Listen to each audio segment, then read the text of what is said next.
ladies and gentlemen, welcome to today's edition of the Cloister of the Dice. We are once again back in the world of Ogre Gate, ready to slice dice and who knows what else. Yep. Slice dice and poke around in more ways than one, I guess. Anyway, I'm your MC behind the scenes. I'm John. Of course, we're joined by our DM, Mildred the Monk, and our players, Letty K, Nefador Fro, and Scylla Shiva. How we all doing, everybody? Yo. Yo, motherfucker, wee! Hello, I'm in the midst of some technical problems right now, but hi guys. Hello. Okay, drama queen.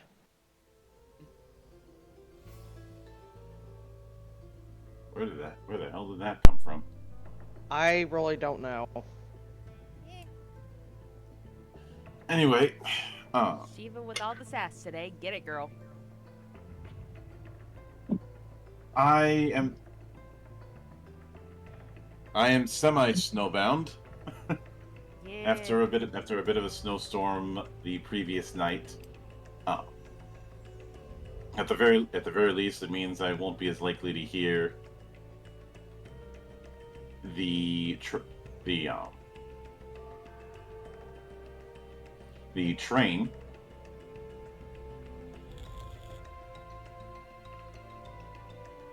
But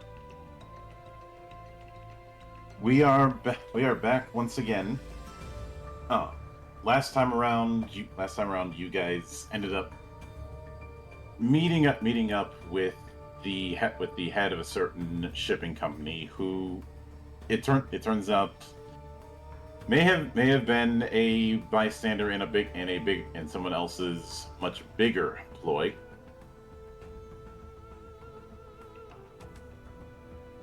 All while continuing the message of trying to get the other sects on Lady 87's side in order to deal with this whole celestial plume problem. Of course, in the process of all of that, Ling Yi revealing to be a bit of a natural when it comes to nighttime activities.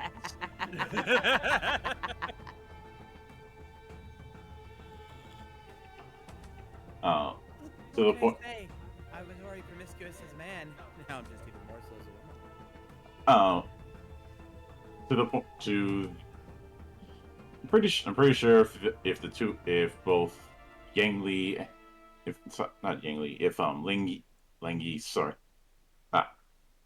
English monk, and if Yi and Heilu were involved with the same client, it would be the probably the most X-rated version of Good Cop, Bad Cop.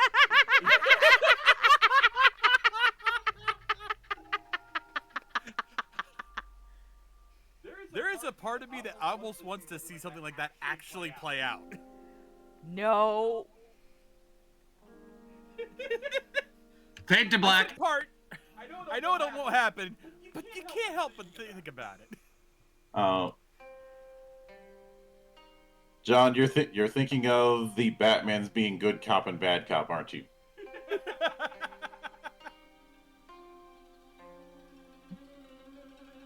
I will take that response as a yes. The whole, I can't believe I was that green. This is how you interrogate someone. Oh yeah. I know what you're talking about. Yeah. Yeah,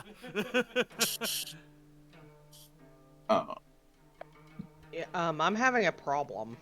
What's the matter? I log into Roll20 with my Discord account, but I go to the website and it's not giving me that option. It wants my email and password.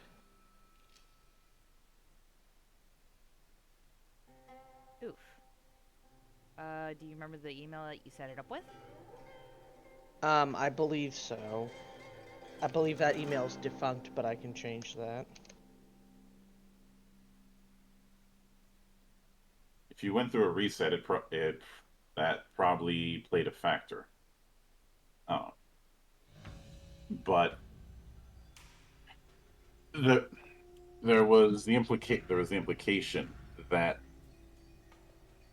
the whole thing of sending a shipment of celestial plume. The said shipping company believes that may have been a setup.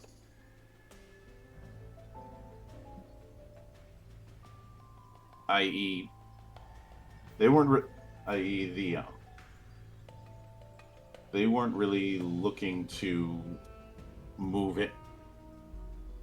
They were really looking to move in on anyone's turf, but somebody wanted to give that impression. And I see Shiva in roll 20. Huzzah!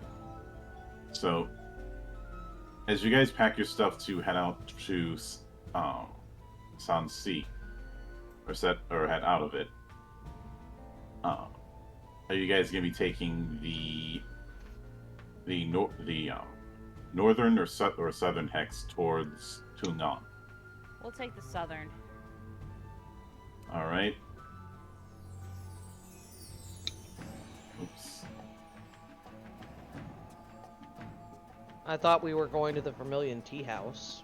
No, we're heading straight to Tungan. Okay.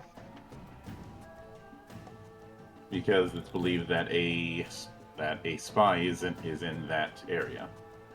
So I need one of you to roll survival. Okay.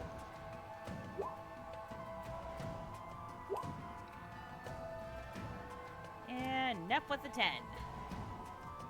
All right. I prefer to be called Pitmaster Yahweh. Ha! Oh, we're bringing that. Oh, we're bringing that, huh? Oh my Yeah, god. we're doing this shit again. Of him called Yahweh.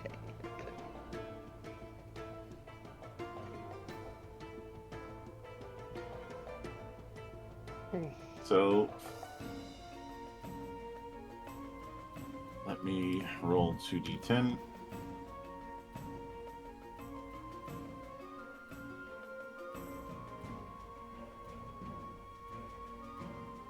Oof.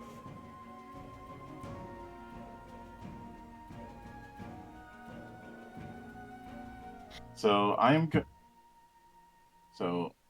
going to need each of you to make a particular roll, and that roll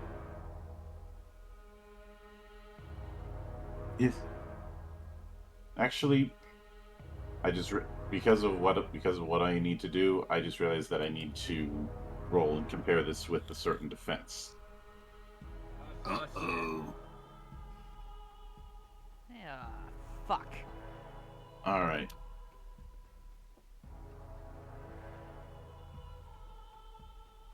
Okay, fortunately, everybody has a base of 6 because you guys needed to sneak past a collection of Yao. As far as how many Yao? We don't want to know. 6. Yowza. Yeah. By the way, Monk, I lost edit access on my character sheet. Same here. Hang on a sec, because due to one particular sheet that I was trying to make semi-private, Google Docs decided to mess with me. Yeah. Google. Hold on, I got this, Monk. Hold on a second. Always remember, Google stopped having the slogan, "Don't be evil." But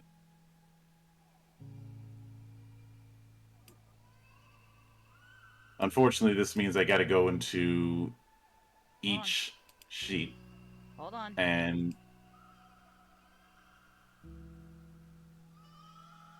All right.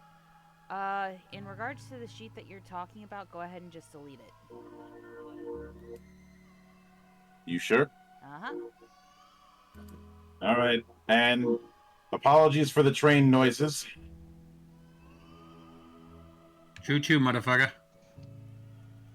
No, Monk, it's all your fault. I demand you control that train to stop this instant. Pay me. How much? Penny for his thoughts. If you have to ask, you can't afford it. Too rich for my blood.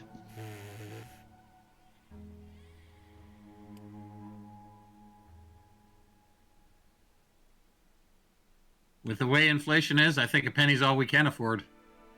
Yeah, tell me about it.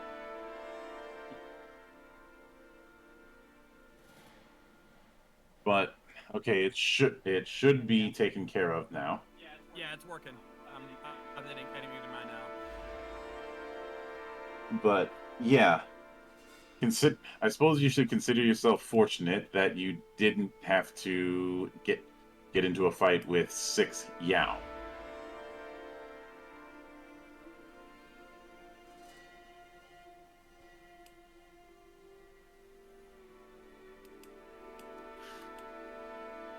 But eventually, but as you do progress and move alongside the river, uh, you eventually find yourselves in a smaller city known as Heiyun. Uh,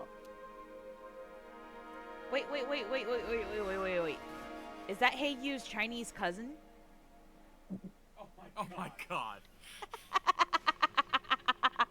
You just did not! I most certainly did. I'm so Ban- proud of you! Banhammer.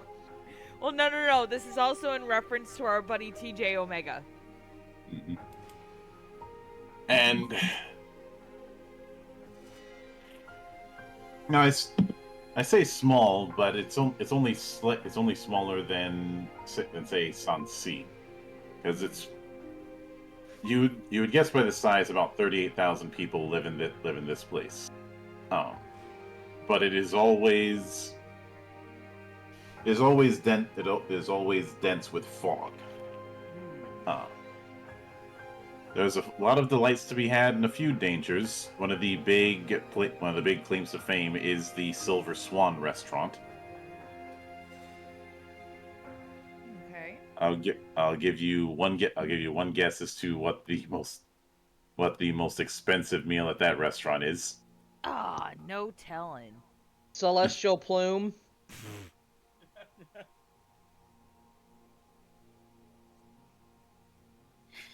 I'm kidding. I bet it's Swan.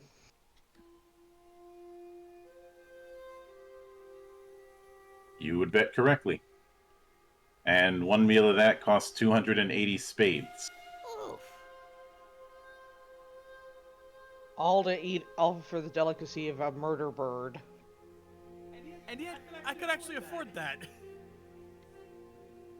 No, true murder birds are geese. Yes. Swans are still pretty mean, though.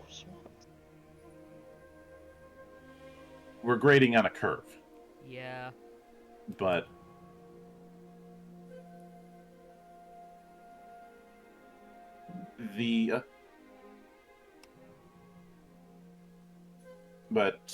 one of the big things is that in comparison to some of the other cities, crime is pretty down because it is under the protection of Long Mahal, even though it's technically within the territory of the Revenging Spirit sect. Because, well, one of their big resources is commerce, which means Long Mahal is going to be visiting there a lot and protecting their investments. Mm-hmm.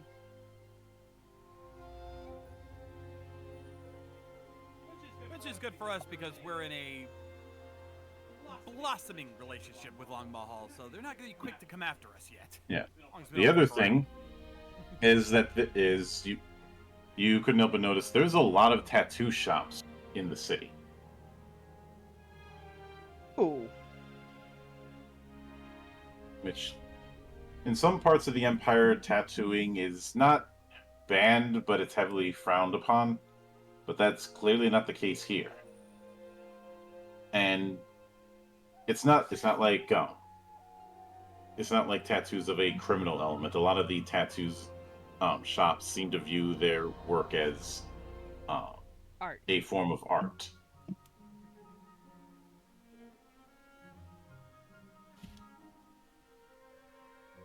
Yeah, well, Ying Li is not going to partake because this skin is too perfect for it to be blemished with ink. Easy, Liberace.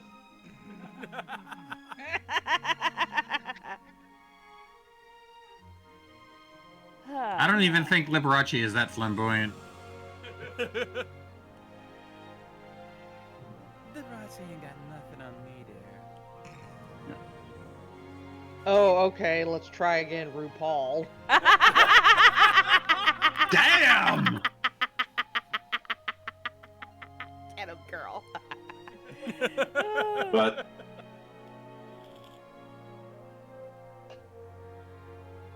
of course, the big thing is that when it comes to this place, putting aside the tattoo work and the like, this for the purposes of of your guys' handiwork, arguably this place is boring. Only in the sense of not a whole lot of crazy stuff happens in Hey You.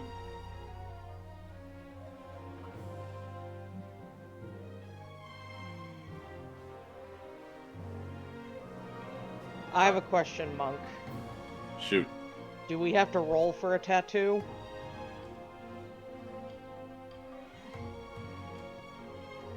If you want to get one, you can get one. Okay. Because I think I'm gonna have Xianghua go for it.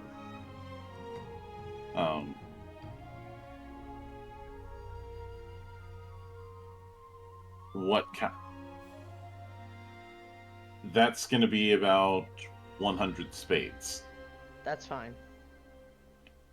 Oh. I'll subtract 100 from my... Oh shit, I need a calculator.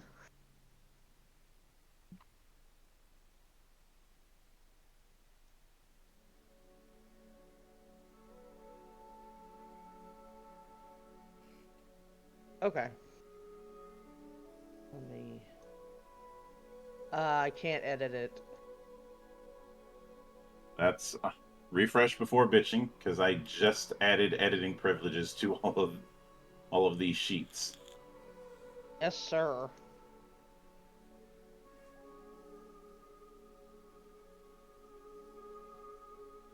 Okay. Money pool adjusted. Alrighty. Well, while Xianghua is doing that, everybody knows where Halu's headed for. And Giggly's probably right behind her. Mm-hmm.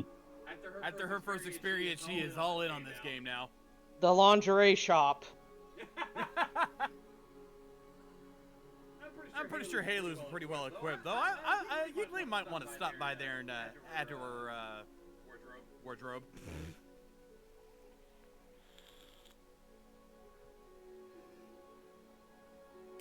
Because, you know, Li Yi is going to be a model for Mulan's Secret. I like the name. Good. Yeah, no, I like it.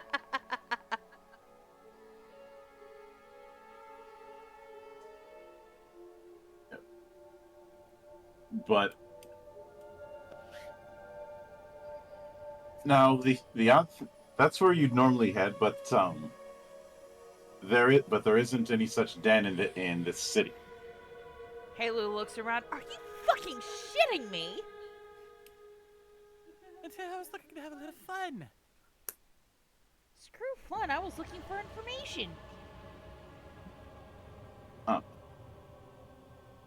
No, there's wine shops, there's some gambling dens, but as far as a full-on red light district, there is no such thing here. At least as far as a full-on shop, there is the possibility that some people work independent, but in order to find that, you'd have to go into individual. Halu starts stomping for the first gambling den.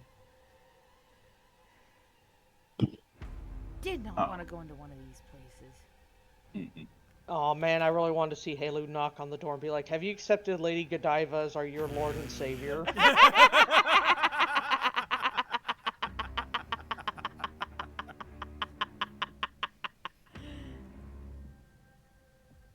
Alright, so yeah, Helu starts stomping for the nearest gambling house.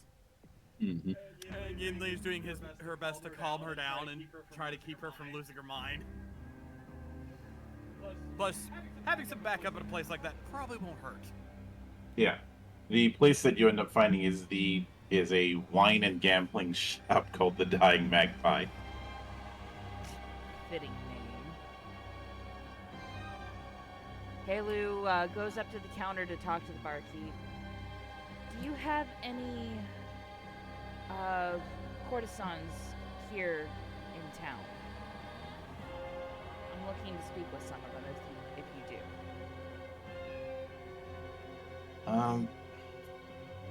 There was one, but she headed east about a week ago. Towards Tungon? That's what I heard. That's what I heard. I don't pry into that kind of thing. No disrespect, of course. Of course. But Did she leave in a hurry, or was this a planned trip? it was a planned trip. She talked about doing a touring setup. Fair enough. Hopefully she's successful with that. Alright. But there's been a lot of business heading towards Tungon.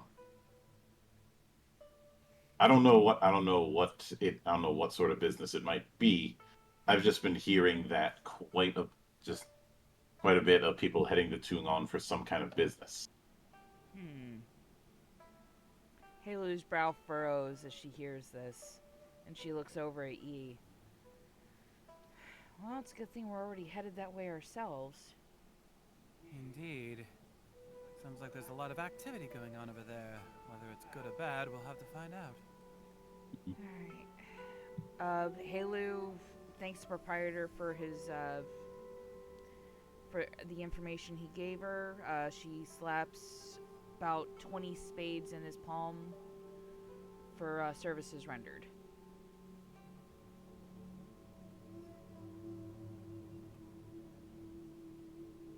Oh, thank you for that. Thank you. Because you might have just given me a lead that you don't realize I needed. And with that, Halu and Yi are going to exit and go meet back up with Zhao Wei. Don't you know, loose lips sink ships? Yeah, Xiaowei. In the meantime, you did find one place that is very much built towards scholars, but the guy who's running it is looking for any and every kind of info on increasing longevity, which, well, for one, is not your strong suit, and two, you've been around long enough to know that messing around with longevity is, unless you're completely prepared, is bad news. Yes, that is very bad mojo. Never fuck with that. Alright, so... It leads to, children and dogs getting mixed up. Halu goes up to Zhao Wei. So, apparently there is a lot of business heading into Tungon. Sounds like this might be where we need to be heading then. It's a good thing we're already headed that way. Because I was just speaking... Can you believe this place has no whorehouses? Oh, so they actually have standards. And at this point, Yingli is immediately... Ling Yi is immediately holding her back because, she knows that Halu's about to kill a bitch. Listen. I've raised my pimp hand. I will bust your ass, sir. Don't even start with me. By the way, Neff, check Security chat. I'm not letting you sneak that one by me. Aw, come on! It's the truth and you all know it. I didn't say it wasn't That is where they came from. I didn't say it wasn't the truth. I'm just saying fuck you. Also, They hated me because he spoke the truth. By the way, the By the way, the minute you start talking like Pip Ninja, I immediately thrust a spear. Continue down that road, and I let her go. That being said, normally the brothels are where I get the majority of my information. Because, as you very well know, loose lips sink ships. So, I've heard of pillow talk, but that's ridiculous. Oh dear, even I've learned that when you're in the thrust of that Yee! fun, Stop it! you're a lot more likely to speak up. I just make noises like squeaking bed. I did not need that mental image of you, thank you very much. Neither did I. Xianghua approaches. Goes, hello everyone, what did I walk into now? Oh, the usual cat fight. Nonetheless, it's a good thing we're already headed towards Tungon because from what the intel I've gathered so far, there's a lot of business, undetermined business I might add, headed towards there. I'm starting to think there might be multiple deliveries of Celestial Plume heading in there. I see. So, if nobody's against it, I actually suggest taking the river down and then up again towards Tungon. Save ourselves some travel on our feet.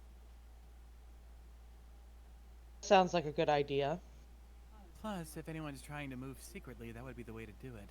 Avoid the main roads. Mm-hmm.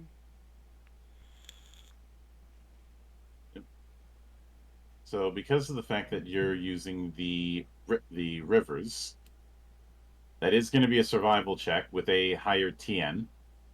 Neff, if you would please.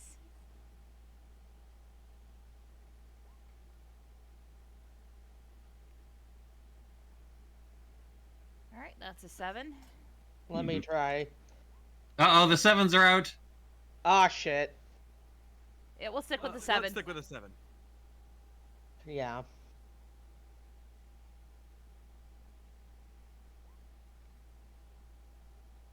Right.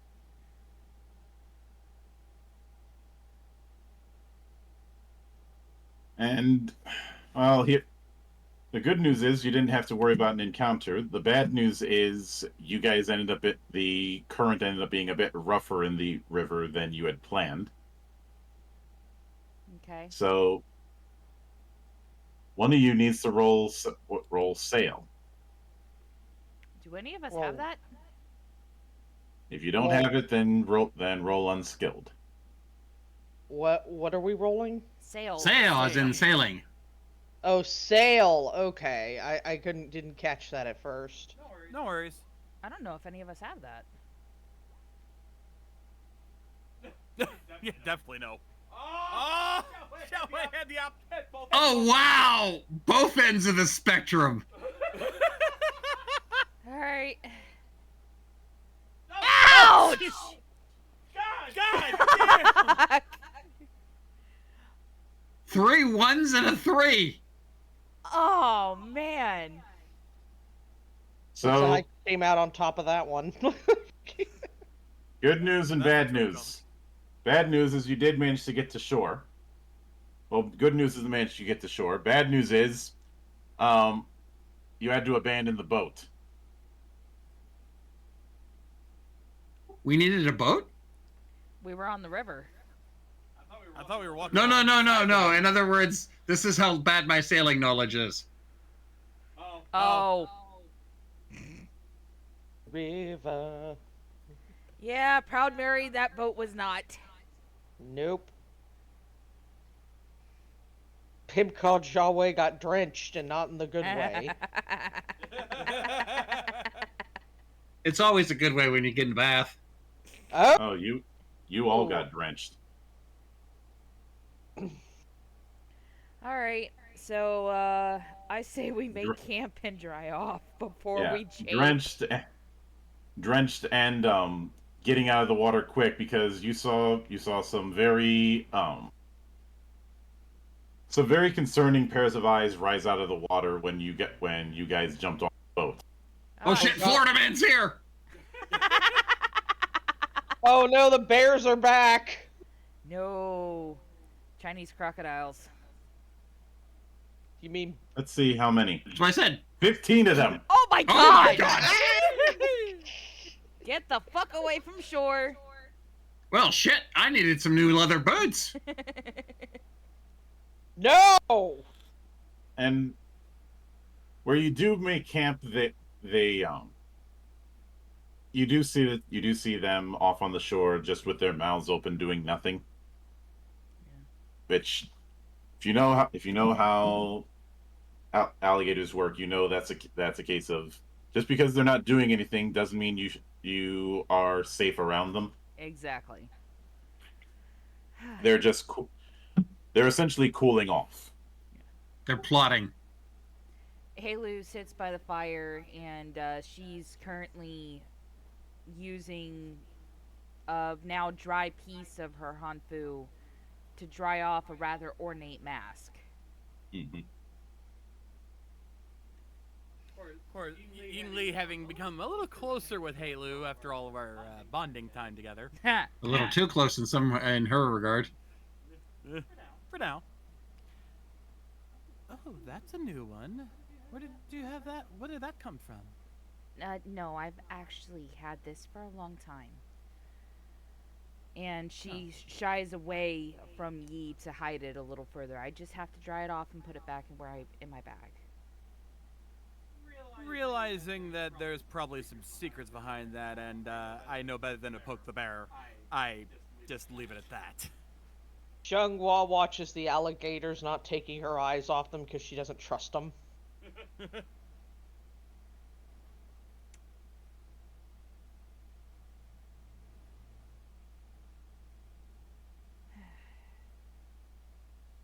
And I'd imagine there's a few spots where because of the fact that you all got soaked, you had to wring stuff out the old-fashioned way. Oh yeah. I'm as covered as possible, but allowing my hanfu to dry out as much as it can again by the fire. Mm-hmm. Same. Time for the pimp called Jiawei to make his move. Nah.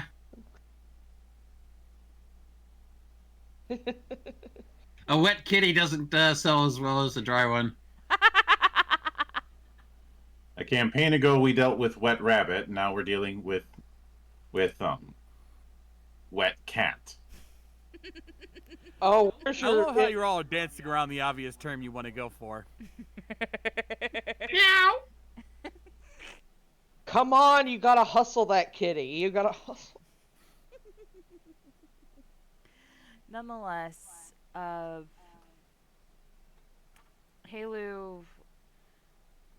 looks over at Jiawei.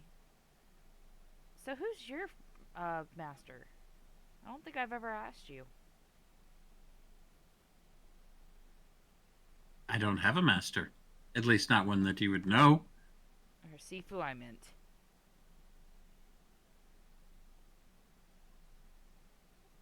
Oh, they're just a old man I trained with.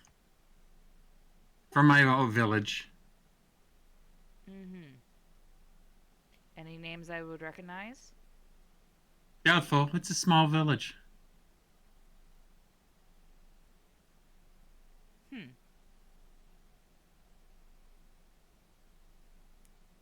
Can I roll a Hail Mary to beat the information out of him? I'm kidding. I'm actually going to roll detect to see if I can see if he's lying or not. That's okay. You have to beat my 3 deception. I rolled a 5.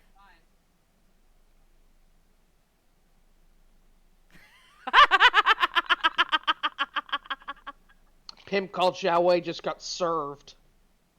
So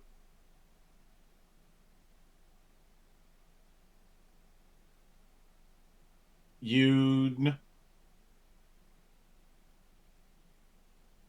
actually in that kind of thing, that wouldn't be a contested roll. That would just be Halu rolling versus your wits. Oh, okay. Let's see. Wits.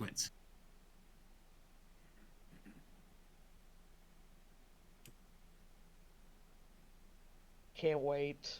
Actually, I take that back. Not wits. Nope. I undo my take back because it would fall under wits. I was thinking resolve, but no. Either way, failed. Mm-hmm. So They're both 6, so. yeah, Halu, you know he's mixing essentially.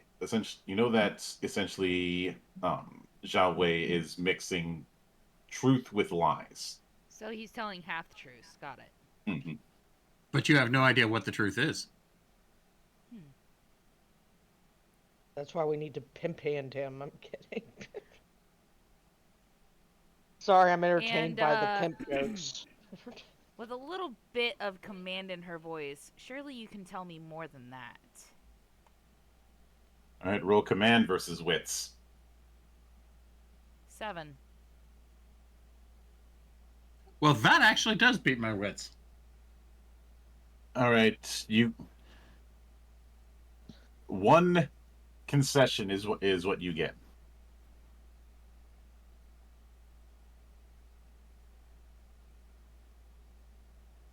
All right. I just want his Sifu's name.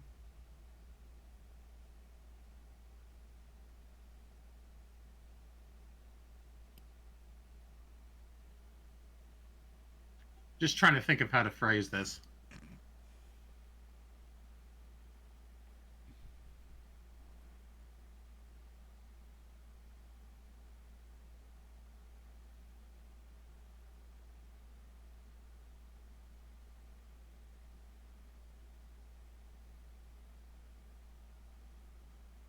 My Sifu rose in the morning, and that's all that needs to be known. All right. Would I roll wits to see if I actually get that?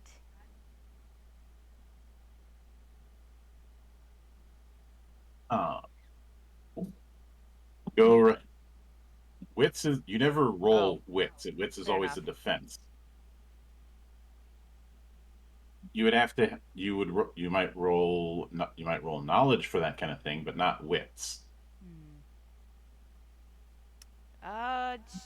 Places and cultures? I'll allow it. All right. Best part is all that was a riddle. 6. Close, but not quite. Damn. Because of how broad that response was, you would have needed a 7. Damn. Oh well. Best part is Monk knows exactly what I was alluding to with that statement too. I know, but the way that statement was phrased, it could apply to a lot of things, which is why I set the TN so high. And that's why I made it so broad. Fair enough. It is truthful, and it is 100% accurate.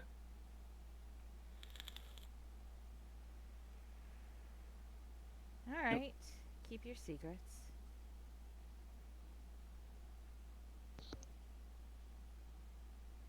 What about you, Yi? Do you enjoy being a woman? At first it took some getting used to. But then again, I've never been quite masculine to begin with. I've always had an effeminate side to me, so I guess this was just natural progression, and before long, it just became second nature to me to be a woman. And yes, Lucky in it's been some a lot of fun. regards. He's gone full Shania Twain. Man, he feels like a woman.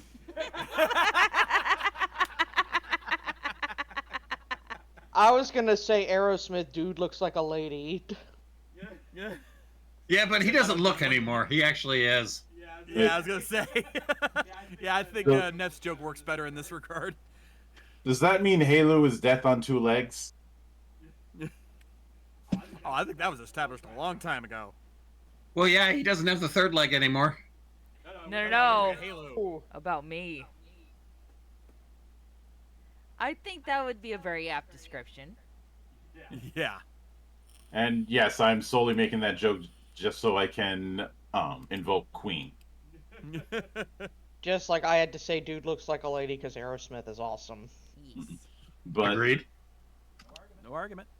All right. Heck, that song is in my Beat Saber list. Continue, Monk. yeah. But I think there was a joke I could have made about some people having body envy, but that joke was made last week. Yeah. Xianghua looks at Yi. Men are lucky in some regards. Some, but they miss out on so much, don't they? Men make the rules. Not all the rules. Well, Let's be honest. It's only because the ladies allow them to. I've seen how women are. Hey. uh, Watch it, Yi. I don't let. Yeah, she doesn't want you giving away her secrets. well, I was trying to be complimentary there. I know if you really wanted to, you could have this whole country. I mean, look at Lady 87. She runs that town because she can. I guarantee you there's a lot of ladies around here that could do this the same if they really wanted to. I admire Lady 87. As do I.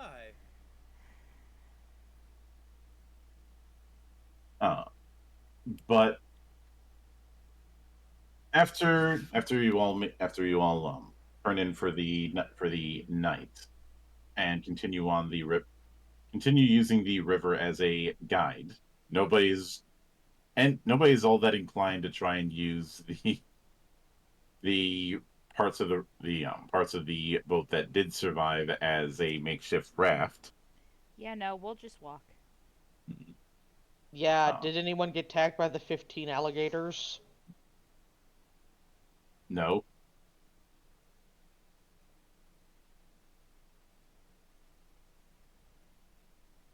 I swear, Monk, if you make a bear show up, I'll kill you. Don't tempt him, please. And anyway, it wasn't gators, it was crocs. There is a difference. Yes, there is. They're both assholes, though. Yes. Crocodiles are the bigger asshole. Anywho. So, whereabouts are we now on this journey along the river?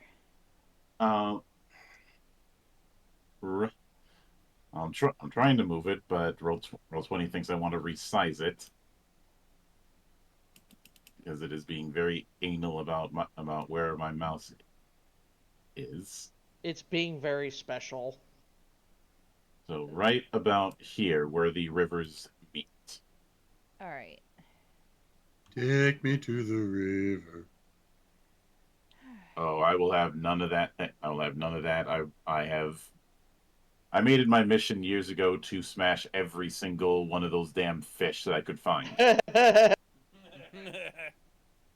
So you've seen the flash animation of that happening?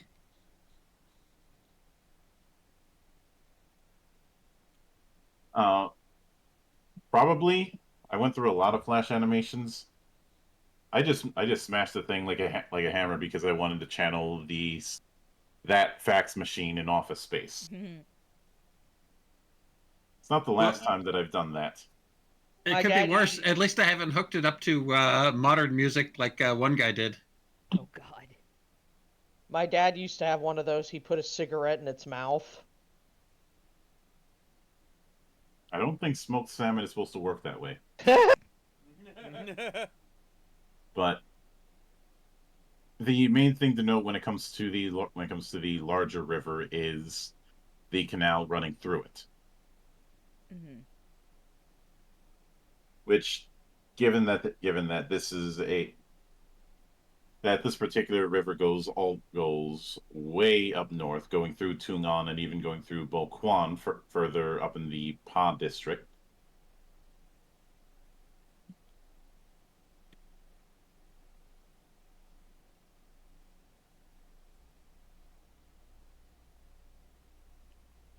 All right.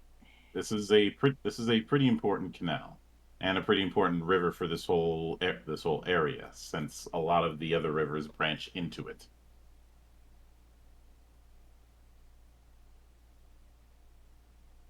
As far as how far the canal goes, way past this area and into other parts of the empire. And the point is, it would take several months to see the end of the canal, especially if you guys are traveling on foot. But I want you to roll survival again. All right, Neff. Hit those dice. Survival? Yes. Is this a travel survival or just a regular travel? Or regular survival? Regular survival. Well, I think I rolled a 5. I'm gonna try. Really?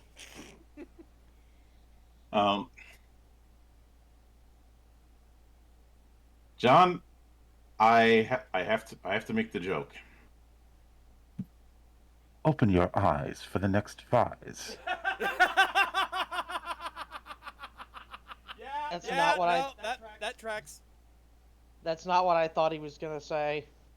No, it's a Toku reference. I recognized it immediately. No, I thought he was. Sorry, Monk. Go ahead. I could have done that.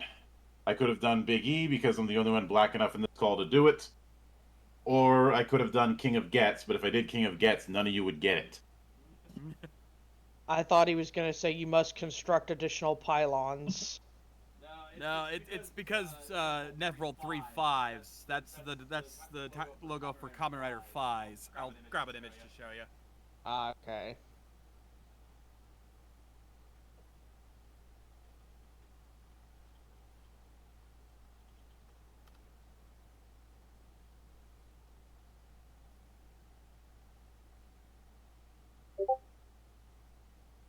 But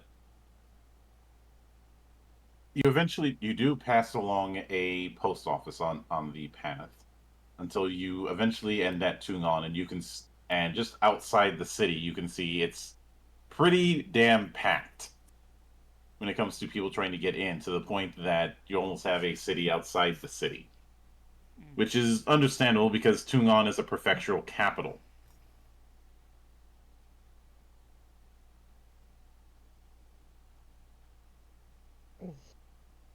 A prefectural capital for, well, the city with the district having the same name. The city itself, you'd say, probably hosts about 80,000 people.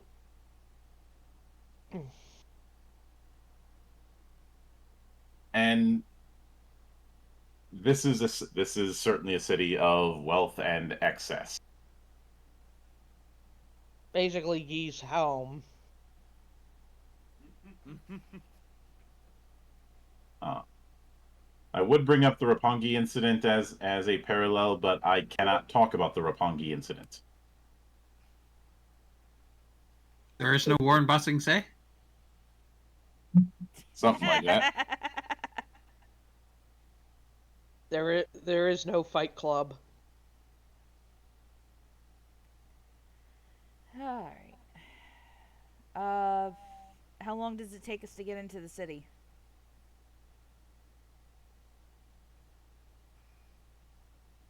Oh god, now I've got another song running through my head. All night long.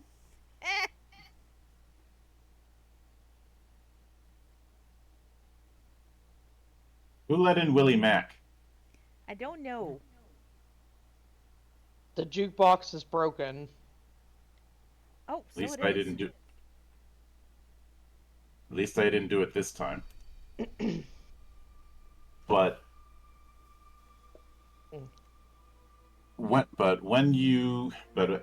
but the big reason there's such a line is a lot of people have been trying to get in.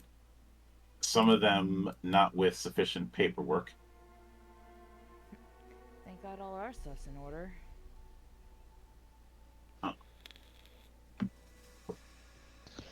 Sort of. But They it might. does. Good. I was gonna say somewhat. He might not be able to get in. Ah, shit, I didn't even think about that. Well, no, we managed to say, hey, listen, they're an actor. That's why he looks different in that picture. And he's just getting into character right now. That and making it clear that you are Sister 42 makes things a lot easier. Fair enough. All right. When we get up to the desk,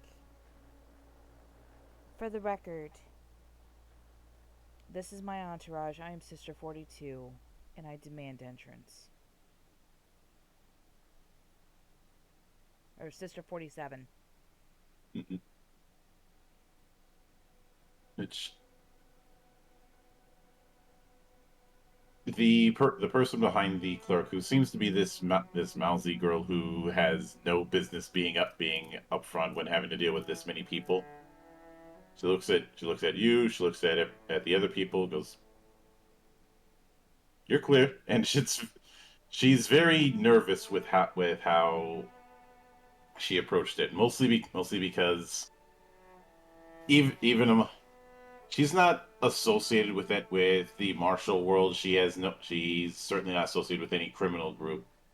But everybody knows that anyone associated with the Guan family and associated with Lady 87, if they're in a particular place, stay out of the way of that hurricane. Mm-hmm. Halu pockets her papers, ever so daintily. Finally, a proper city with a red light district. You guys know where I'll be. Right behind you, dear. But Halo, you don't have to put on the red light. Of course I do. I'll be at the inn if anyone needs me. And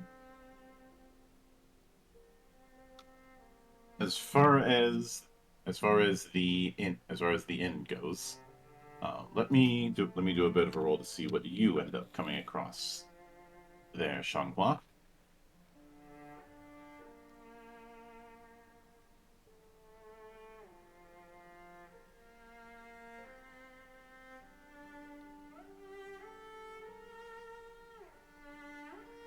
Oh, you'd. On the one hand, nothing too terrible happens.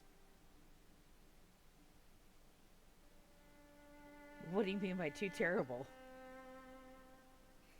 Yeah, that's a pretty loaded statement. There was an opera troupe playing, and during a fight scene, some of them got a little bit more physical than normal, and they had to pause. Ah. Yeah, standard fare. Now, as for Halu,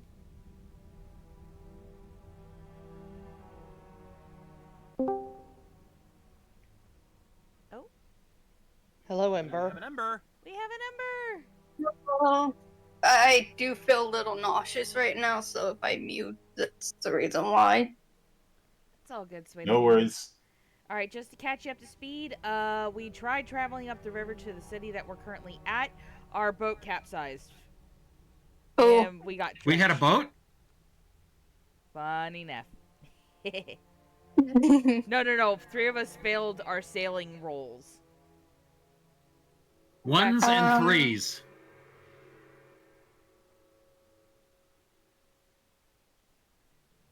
And had to get out of there quickly because there were a lot of alligators. Chinese crocodiles. Get it makes right. sense. Yeah, the whole situation was a crock.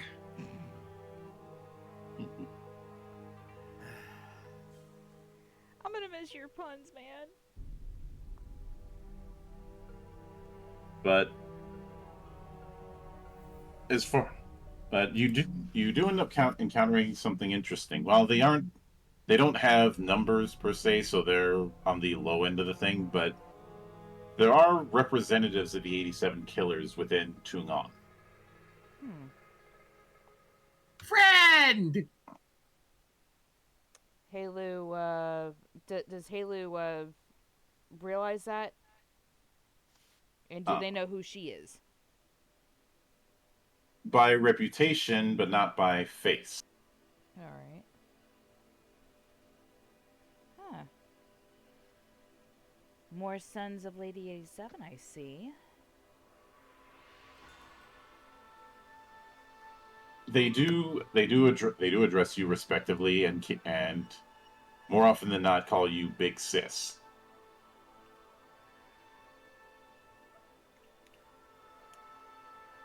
So what brings you here? Keeping an eye on the other sects. Tungon is neutral territory, if only because nobody wants to be the first person to throw a punch. Unless they're an opera. There is also the fact that there are a lot of officials here. He says if you catch my drift kind of way. Officials who would love to use any member of the different sects in this prefecture to advance their career. Greedy cowards.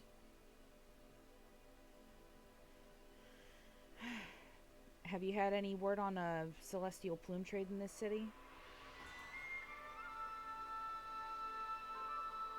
There have been some merchants, but they have to be as under the radar as the rest of us.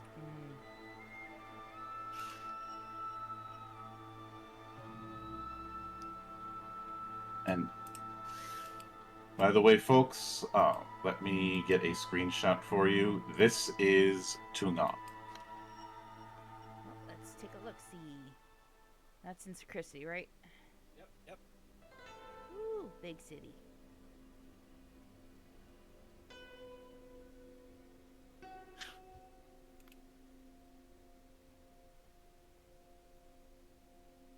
Yeah, pretty much. Though it seems that a lot of the dealers are trying to get in the ear of the members of the Golden Way, who are the closest thing to enforcers when it comes to this place. Bless me. Bless you. Thank you. Out of all the sects that are here in this city, who do you think would be the one we need to watch out for the most?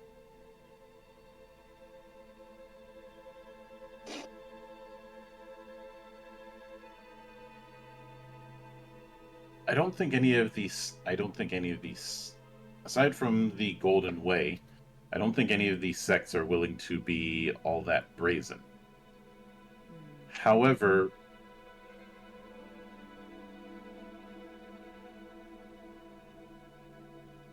there are some places I do think should be considered. I'm listening. Namely the constables.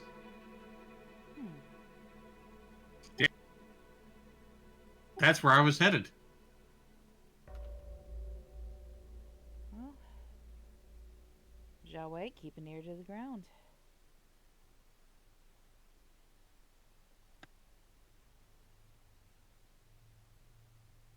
Alright.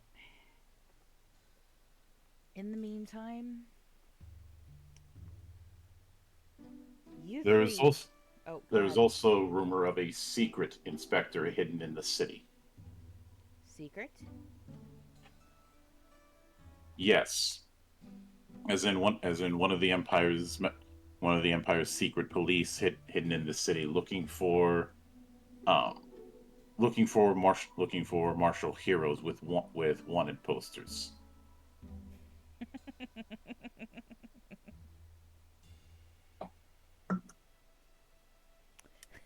Out of curiosity, do you have said wanted posters on you? Uh,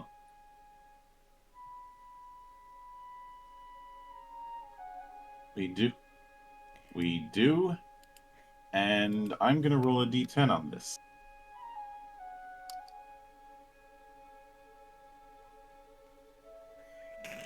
2. Okay, there's good news and bad news. Which do you want to hear first? Bad news first. The bad news is that there is one poster that he has that has someone's perfect likeness. What's the good news? It's a perfect likeness of Leng Yao. Yeah, I Nice. Halu looks at between all the posters and she just starts cackling madly. Well, they finally got one right. A few months too late. Even Ling Yi's just sitting there like, they finally captured my perfect lightness, just at the wrong time. But there's as far as the other ones, the drawing is at least decently done, but it looks nothing like any of you. Yeah.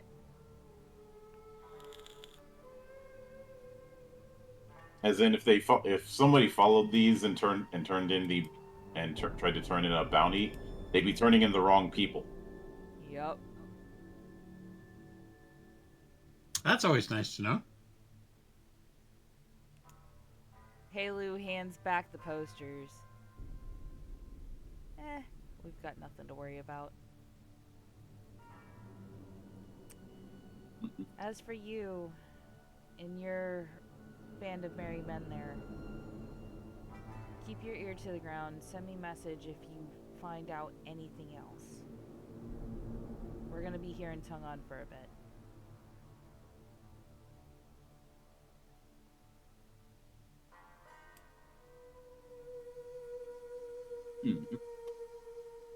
It will be noted. Just I realize I'm of no position to say this since you're higher up since you have a number and I don't. But whatever you do, do not start a public fight. Duly noted. Thank you for the warning. If you start a fight underground or in some place where it's not going to draw attention, out of sight, out of mind. But the last thing that anyone needs is any accusation that members of the 87 Killers started a fight in this city. Duly noted. We do appreciate the warning, but I assure you, we would not want to risk pissing off Lady 87 like that. I think a In pin this call. city, Lady 87 is the least of your problems. No, it's the officials from the Capitol that I'm worried about. True, but if word got back to Lady 87, you know she'd have our heads on a pike. That being said, you can more than likely find me at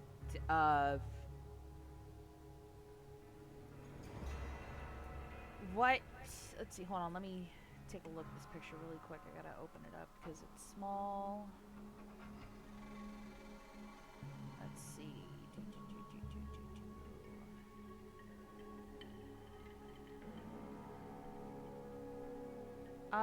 Am I to assume that the Lofty Tea House might be a brothel?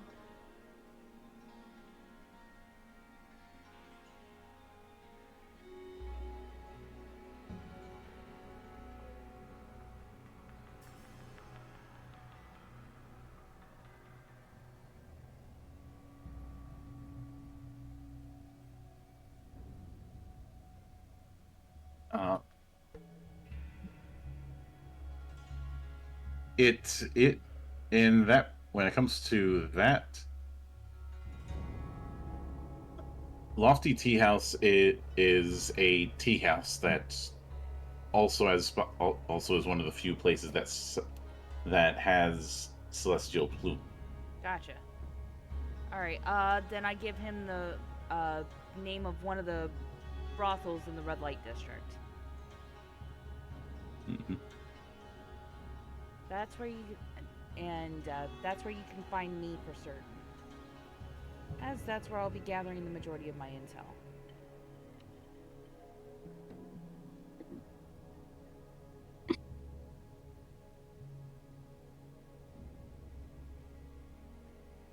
Speaking of, I should probably be getting there so that way I can start getting said information. Be careful.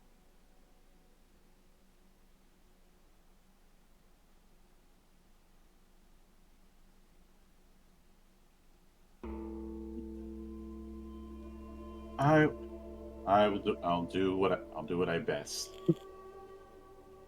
But as far as heading into the brothel to find any info, what you do find out that you came in at a good time because the proprietor of said place has been putting out flyers looking for martial heroes, Hmm. primarily due to the fact that a few of their girls have gone missing. Halu's face instantly blackens upon hearing that. Oh, really? What leads do we have about these disappearances?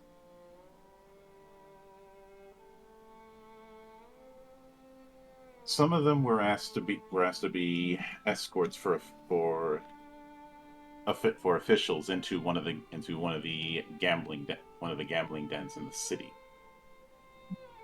and I can't ask anything further because anytime I do, I'm stonewalled by some of the members of Golden Way. Mm-hmm. They won't they are acting under the idea of this is a that should be taken up with the constable.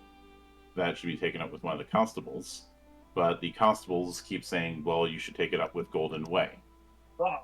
So we're getting the runaround. Got it. Alright. Here's a question. Are they still asking for escorts? No. In fact, any official guest just hasn't shown up at this place in about a week. Alright.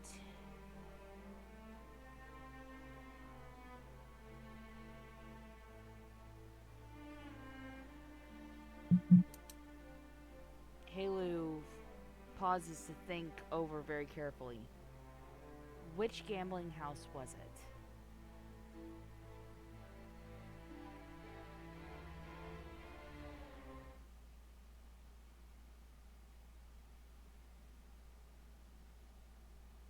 It was the Lucky Mountain, the hub of the pleasure quarter of this city. Okay. It would be very bold of anyone to make any moves because that's the headquarters of Iron God May, the head of the Golden Way.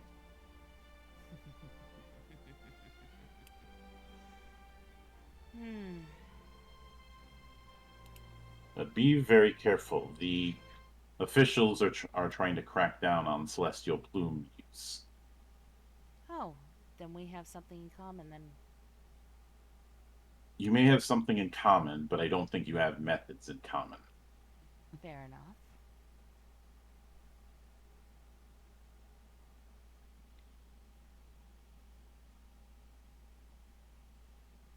Alright. Give me your girls' names. And I'll do what I can to find them. She does take a piece of paper, writing 3 names down and handing it to you. Alright. Halu pockets that. Okay.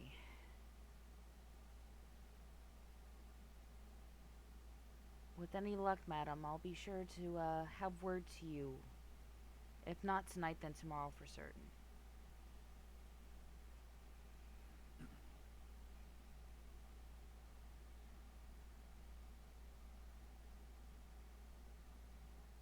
I appreciate it. With that, Halu takes her leave, and she is actually going to head towards. Let's see. Question: during that conversation, were any officials' names dropped? No. Alright. Alright. Yingli, of course, been following her around. Is like, do you need? Well, you want some backup for this, because this sounds like it's going to be a pretty strenuous adventure.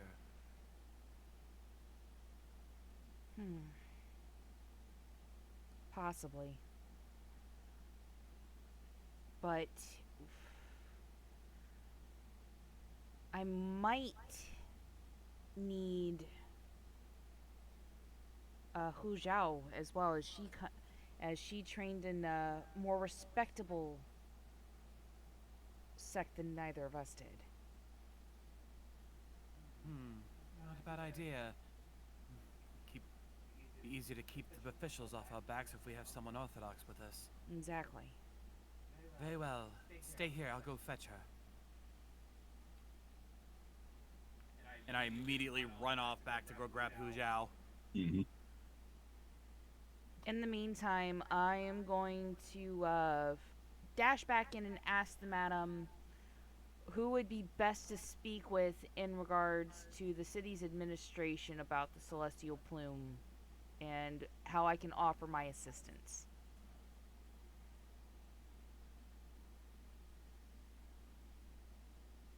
As far as that goes, you'd be best served talking with Golden Way. If you talked with the constables, they might start doing crackdowns. Did not want to approach those bastards if I could help it, but c'est la vie. Alright, Halu goes back outside and waits for Yi and Hu Zhao to come back.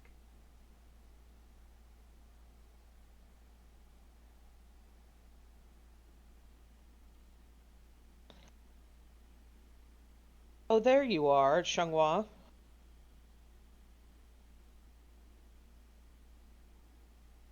What did you learn, Halu? What did you... No. Halu's staying behind. I'm the one that's coming up. Oh, okay. What did you learn, Yi? Apparently, some of the girls at one of the brothels has gone missing. And apparently, the officials might be involved. We're Oh going to dear. speak with some of those involved in this and figure out what's going on, but given that we're dealing with officials, it might be better to have a more orthodox person involved. Hu Zhao, would you be able to come with us? Of course. It sounds very concerning. You know how Halu is when it comes to girls like herself. She takes it very seriously. Mm-hmm. Shit, that was Come with me. We need to go meet up with Halu immediately. Of course. I'll follow.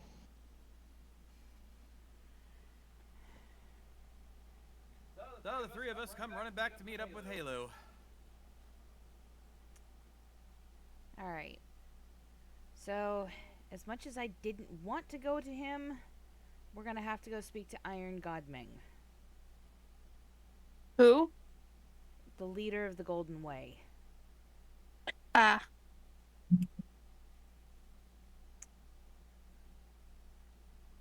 So, I know where we need to go, so let's go. And Halu starts going through the city towards where the Golden Way is based.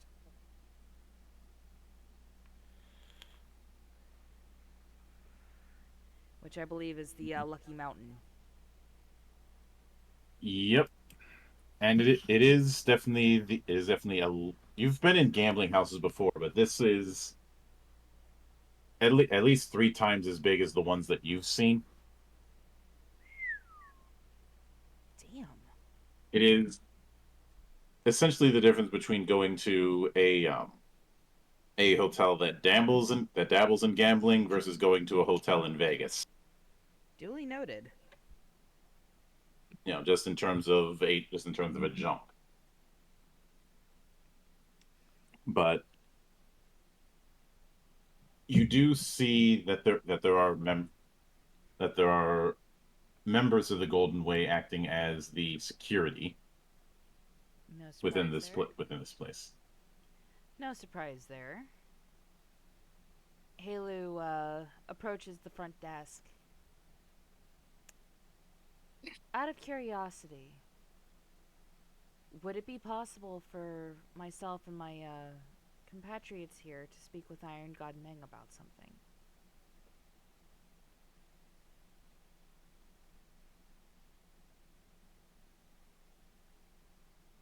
While you technically could,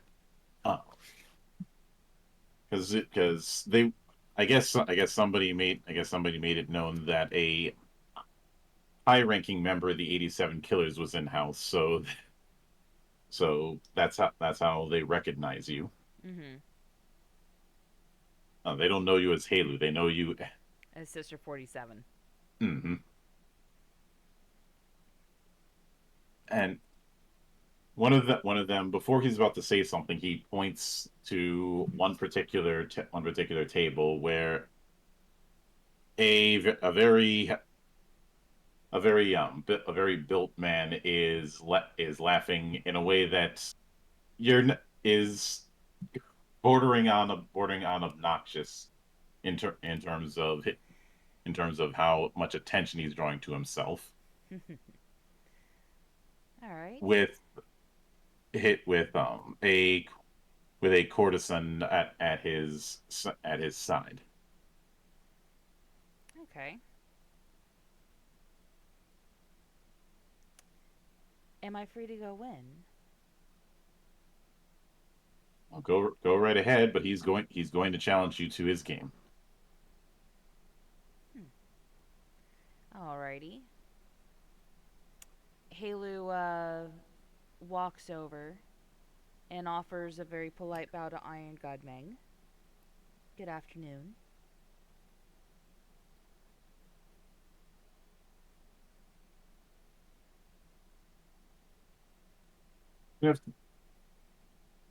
I see we've got a new volunteer. Sit. Halu does so. What's the game? Death in 4 baskets. Not a game for money, but a game for pride. Interesting. And the approach that you see is that there's you, him, and 2 other people. In front of you are 4 woven baskets. All right. And within one of these baskets, he says one of these baskets has a southern snake in it. Halu grins. Each of us has to place our hand in the basket.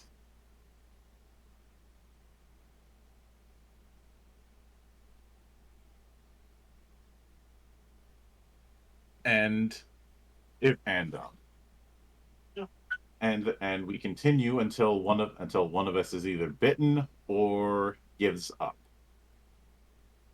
And then the baskets are rotated. Can I add in a wager? It's not a game for money, but go ahead. What if someone draws out the snake without being bitten?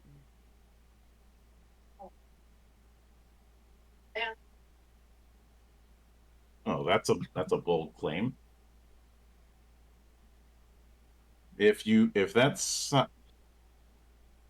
is the case, then I'm pretty sure.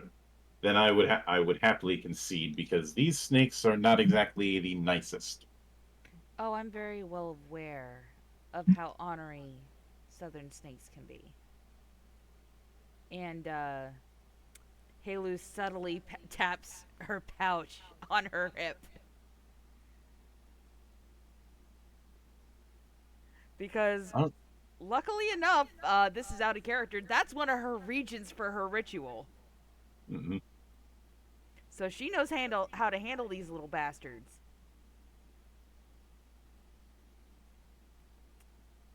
Very well then. And once the game is over, if permissible, Iron Godming, my girls and I would like to speak with you. Preferably in private.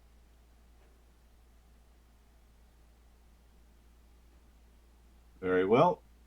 He says a new set of baskets are prepared, and what's in front of you is a basket turned upside down with a hole in the top.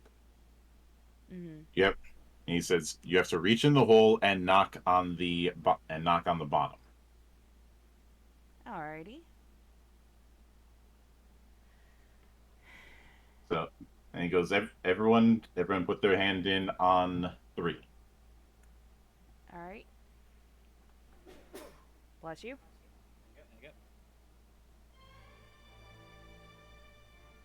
I'm waiting for the count.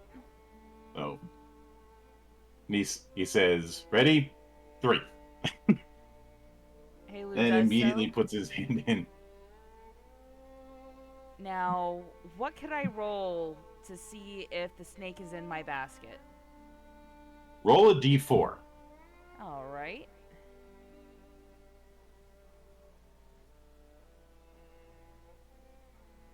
Two. So you reach in, knock twice, and you don't hear anything. Then you hear somebody immediately, the person to your left who isn't Iron Godmang, and yelling. Poor bastard got And dead. hear a hissing noise, and you see Mang snap his finger, and immediately that guy is carried. And he says, "Don't worry, the snake is devenomized. But the It bite just still hurts like a bitch fish. to get off." Alrighty then. Next round. It'll take a bit for them to get the thing in. So I have some time to kill. Shall we share a drink then? Very, very well.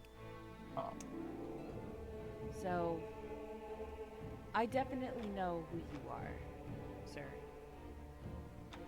I should hope so. And I've come with a proposition. My party and I are currently trying to put a stop to any celestial plume trade we encounter. We've been relatively successful in that regard as well.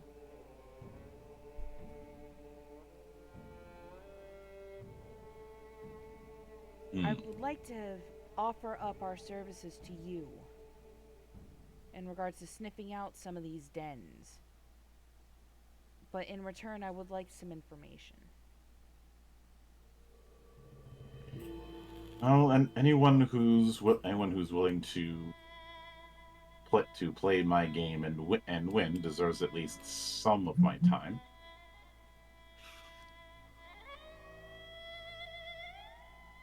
What exactly do you want to know? I'm a courtesan by trade. And when I stopped in at one of the local brothels, there was a concerning account of 3 of their girls having gone missing, and I promised the madam that I would look in on those disappearances for her. I don't take kindly to girls like myself being mistreated, murdered, or otherwise roughhoused.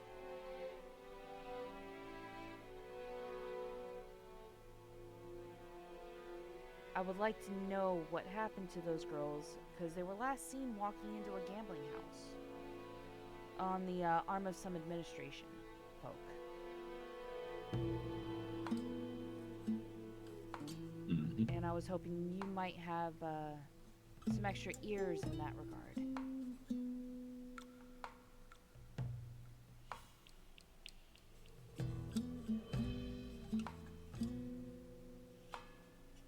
I might have a few things, but I would need to do some checks in order to confirm what I think is going on. Of course. And of course, any further information that you give, I will happily earn by way of playing your game. I'm not going to have you play the same game twice for my own amusement. I just play it multiple times just because it's fun, but you have other priorities. At which point he starts laughing in that same laugh that every. Helu attempts to keep a straight face despite how much the laugh annoys her.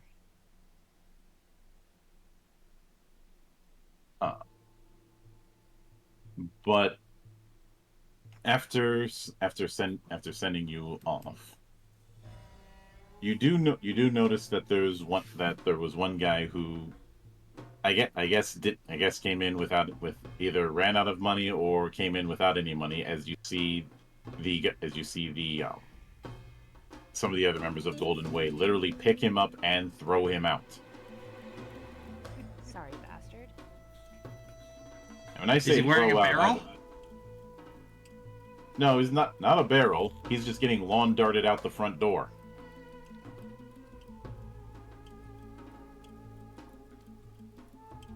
Alright. I guess we should go find Zhao Wei and see if he's learned anything at the constabulatory. Mm-hmm. Which, shifting over to that, though one thing you all note when it comes to the constabulatory is how, in comparison to everything else in the city, the constabulatory looks drab by comparison. Kind of underfunded looking. Basics. Not at all shocked. But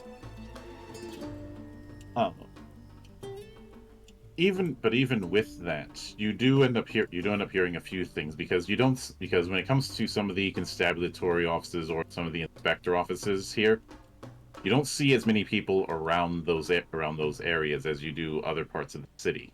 Mm-hmm. And I'd like one of you to roll history. Anybody else got points in history? Because I don't. Yeah, same. Jack. Yeah, I'm out. I got nothing. Nothing. Well, let's Well, all then- try our zeros and see if we can get better than 1 this time. I have 2. I have 2 in history. All right. Well, then it looks like you're rolling because you got better than any of us. Nice! So who's Zhao? Note, you know that there were some murders here in the past, and because of that, everybody thinks that a lot of the constabulary offices are haunted.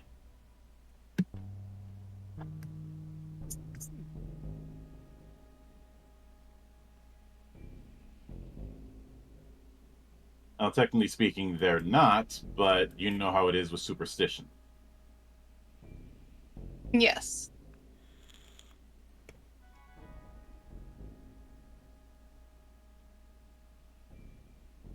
I relay the information to the others. Which it doesn't take long for 2 and 2 to get put together.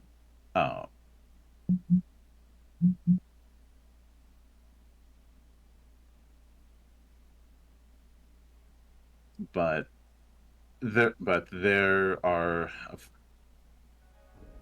but there is one particular area with a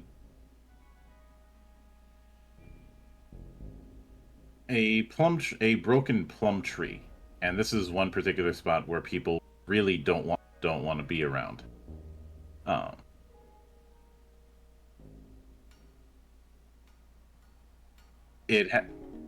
That plum tree is surrounded by little icons and trinkets.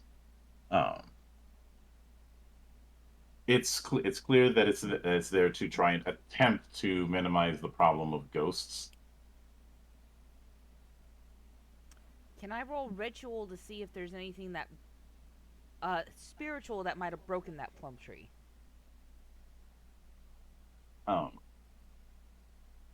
Go right ahead. Well, fuck.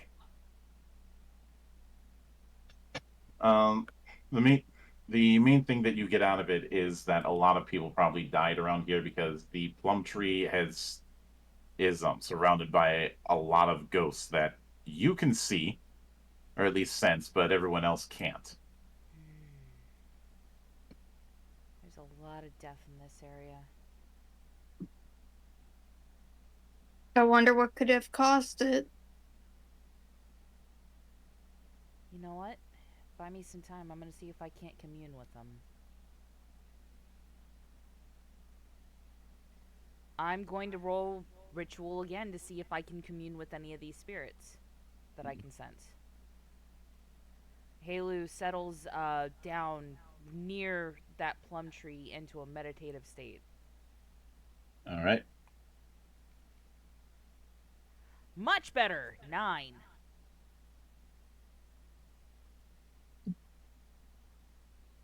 So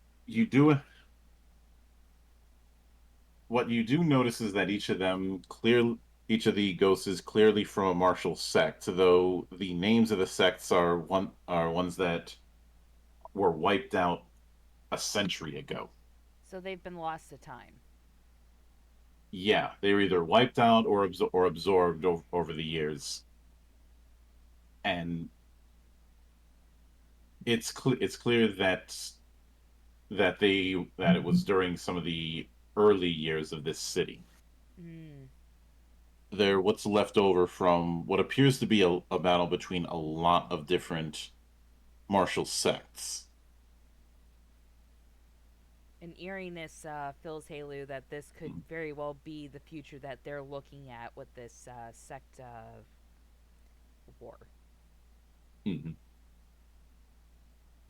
Halu beckons one forward. There are 3 women missing from, and she gives the name of the whorehouse.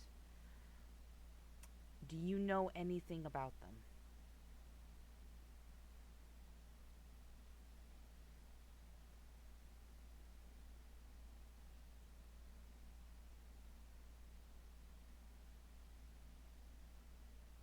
You do hear one of them mention the name Shan, but that's all that you can make out. All right. Shan.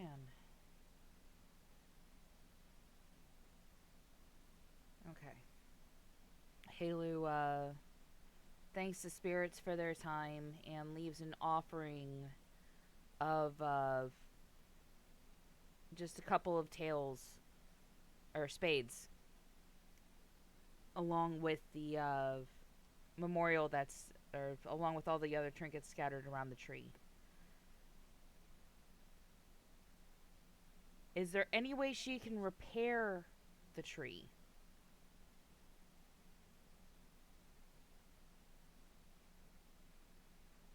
When you get close, you get this sense that the ghosts in this area do not want anyone even touching it. As in, this is their tree, and nobody else's step is pissing in their house. Fair enough. And Halu takes a calm step back so that way she doesn't piss off the spirits further. Shan.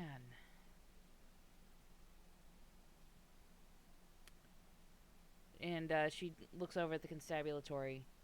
I'm gonna go talk to Zhao Wei. So, Halu pokes her head inside looking for the lone male member of the group. The pimp master himself. I will never refer to him as such. A pimp called Zhao Wei. Is he in this particular constabulatory? Yeah, and one of the things one of the things that you ended up noticing, Zhao Wei, is that the office of the sheriff, which should have around 200 constables, there's way too many people from Golden Way in this place. Well, now we know at least who's controlling.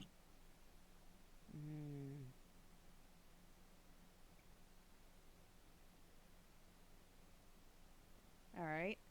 Halu walks over to Zhao Wei and leans over. Find anything good?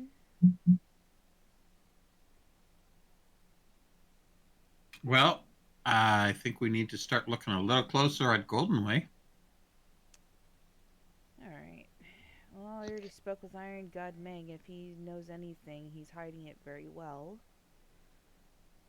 Can I roll institutions on the Golden Way? Can I roll? See if I know anything about them? You can. Okay. Well, damn! Woo! Go, girl. You know that anything involving gambling in the city, which there's a lot of it, Golden Way either has a hand directly or indirectly, and that includes managing debt. Ooh. Anyhow, Halu leans in closer. Did you happen to find any information on the name Shan? Or did that name come up in what you were looking through at all? That's a good question. There is a drunkard named Shan who repeatedly shows up even though he's got no money.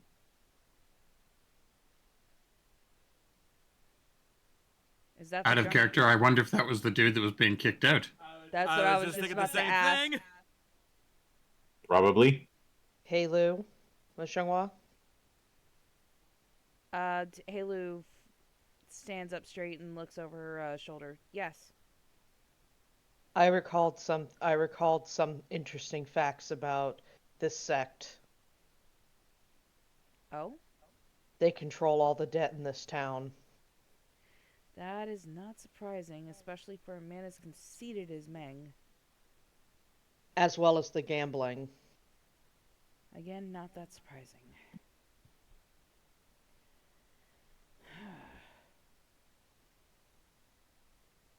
Alright.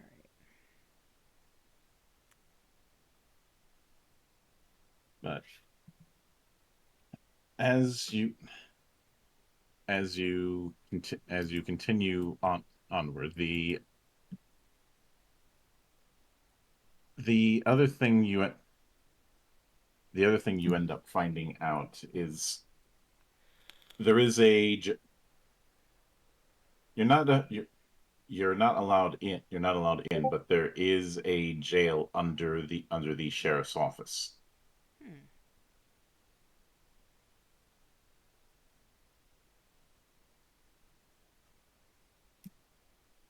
though it seems to be it conveniently seems to be full of people who are being who Iron God Ming wants detained. You do see someone brought in because of the simply because of the fact that Ming felt they were accusing them of cheating at one of the gambling dens. How true is that charge, I wonder? The world may never know. When one has that much power, they're not afraid to abuse it. Mm-hmm. I'm gonna roll persuade to try to talk the guards into letting us down there. Actually, hold that thought. Hold that thought. Do any of the guards look, or any of the guards or anyone that is coming out of the jail look like someone that's of a similar body type to myself? In terms of height, yes, and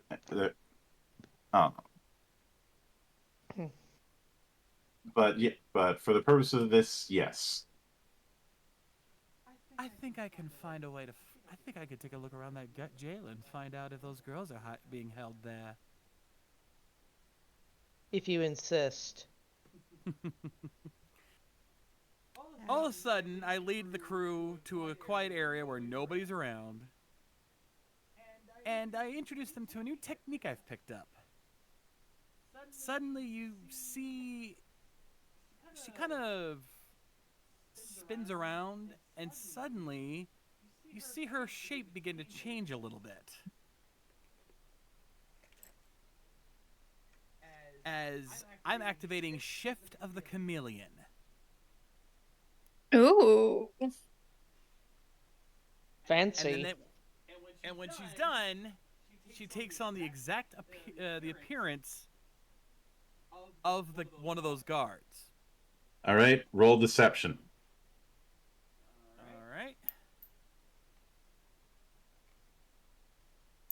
Oh, baby! Oh, baby. Yeah. So you are able to assume the disguise. It is imperfect, but it is detect. Actually, and I'm not taking chances. We're dealing with guards here. If I fuck this up, I'm getting screwed. I'm going cathartic. all right, make sure to add the imbalance. Yep.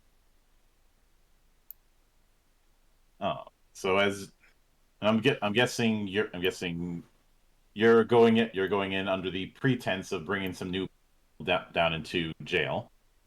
Is the way it sounds like you're going. It'd be the smartest move, yeah. All right, then Halu's being taken along. Mm-hmm. Because she's the only one that knows the girls' names. Fair enough. I'll take. So me and Halu, I'll take Halu down. But so let's see. Your key rating is 3. So so you've got 1 hour. Yep. More than enough time for actually, us to do this. correct. I have to correct that because you rolled a total success.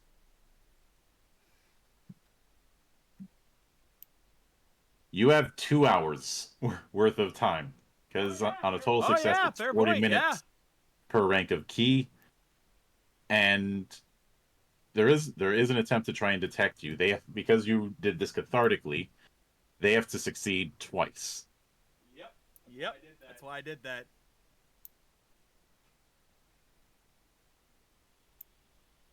And actually, it's only if, and in this case, they can only detect the deception if you give them some reason to believe I'm not who they say I am.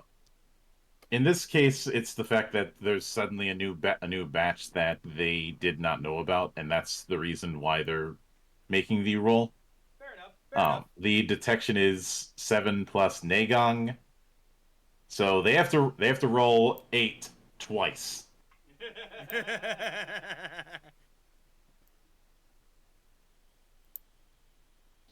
Don't be so quick to laugh. I'm not. Oh shit! Told you! Hey, Oh, shit. hey, they gotta get it twice. Ah, thank God. I can feel everyone staring at Shiva.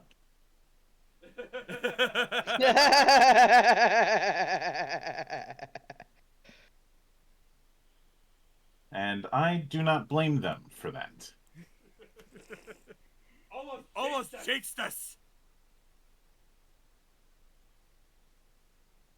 But fortunately, you are able to go in, and let me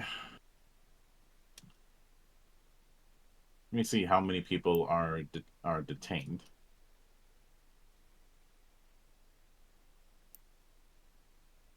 All of them. No, just 12 people, which is not too bad. The jail yeah, it does seem a bit. It seems a bit sparse. Oh.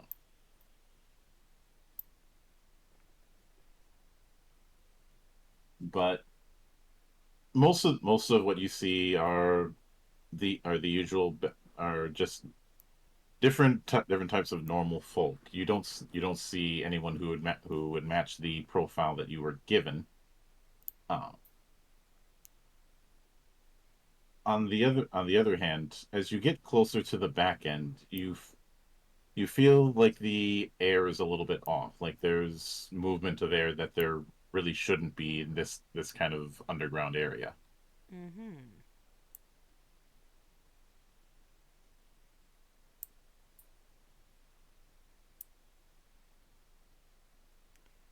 Alrighty. Yee, how good's your detect skill? What detect skill? Fuck. Alright. Give me just 2 seconds. Ah, fuck. You're gonna have Ah, +2 fuck. infection. Well, no, it's just me and him down there right now. Ah. So. Alright. Here we go. Rolling zeros. No. I have. Leroy Jenkins. Oh, hell yeah! That's a 9. Deep boy! That is indeed a Leroy Jenkins. There's some air coming in. There's some air coming in from the wall on the far end. All right. Do I see anything that looks like a trigger for a secret door? Not overtly. You're gonna have to be a little hands-on. All right. Well, that's something she's good at. Yes, it is. Halu starts subtly patting around the wall. Do I hit the button? Pull the leather, crunk. Wrong lever! Why do we even have that lever? So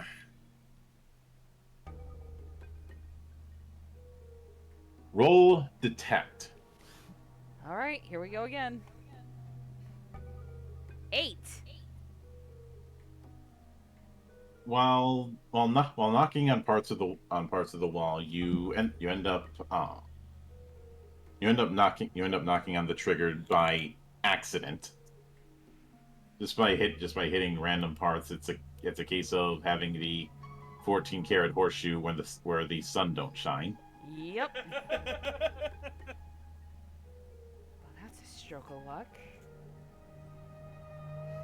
Indeed.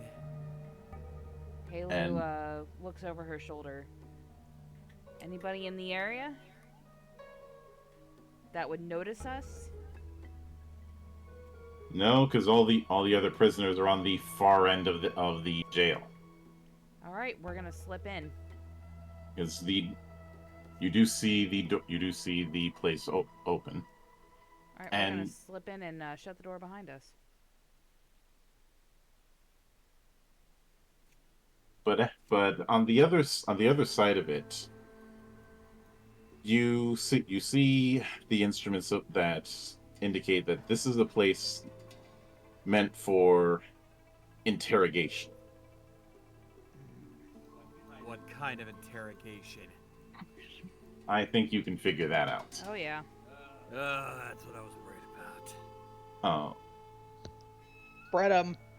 and in this area, you do find while they are fitted properly, three girls that are asleep, but it's clear that they've been in here for a while.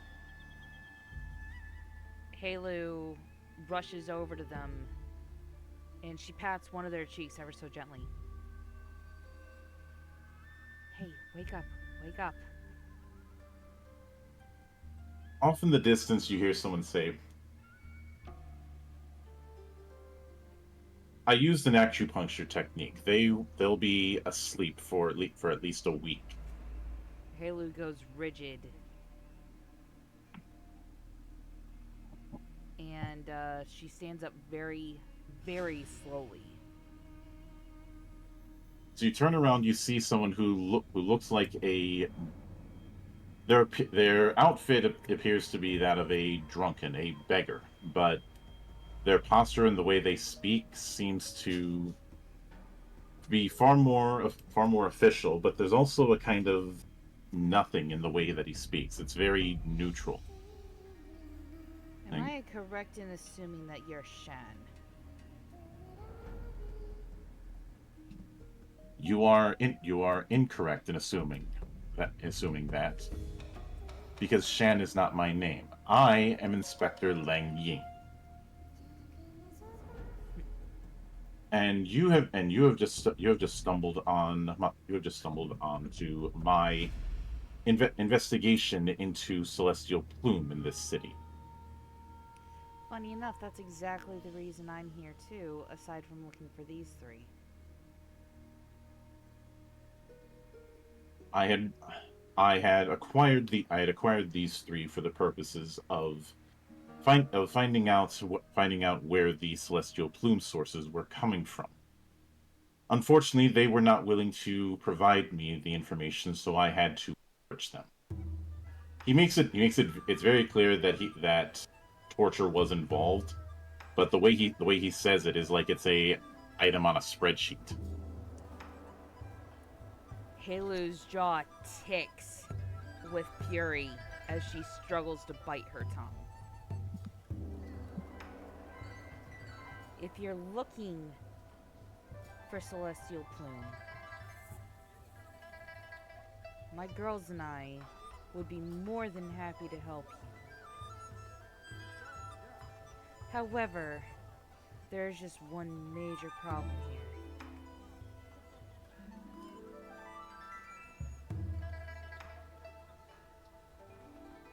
And it's not one I want to settle right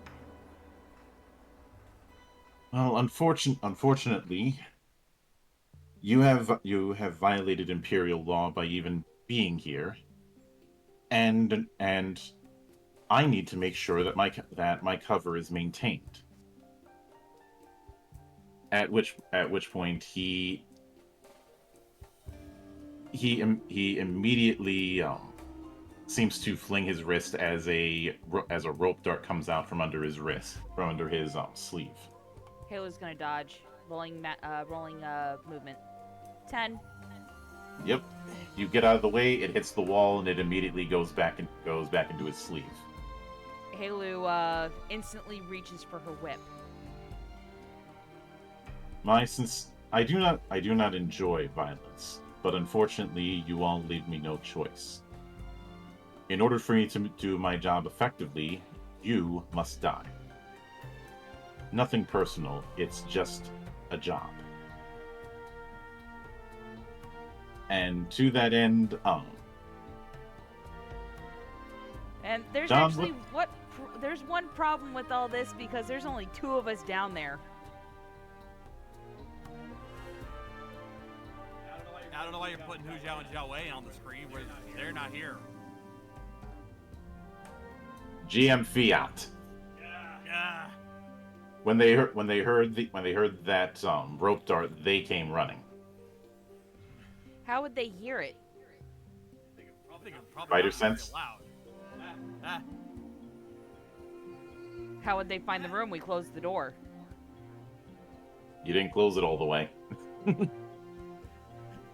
You're not, honey, just accept Alright. this. You're fighting a losing argument.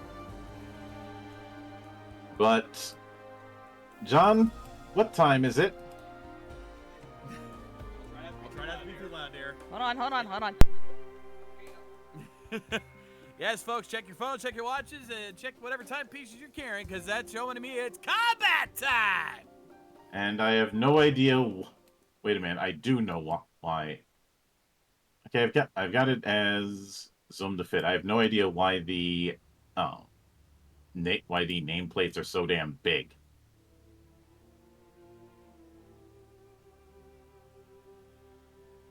So And that Jake Waz is. isn't even showing. Yeah, it's showing on my end, but oh, that's why. Wait, do I have to roll, or is it just... Yeah, I'm gonna need you all to roll speed. Alright. 7. Let's see. I think I got an 8 on that second one. Yes. Yeah. 8, 7, 7, 10. We need one more. Eva? I'm trying to find speed. Oh.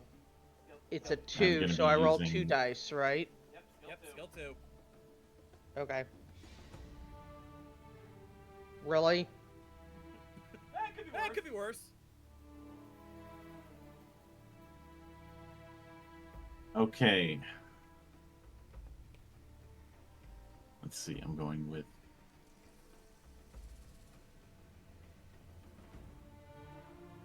And because of and I will add one other thing because obviously an inspector is going to have some degree of backup.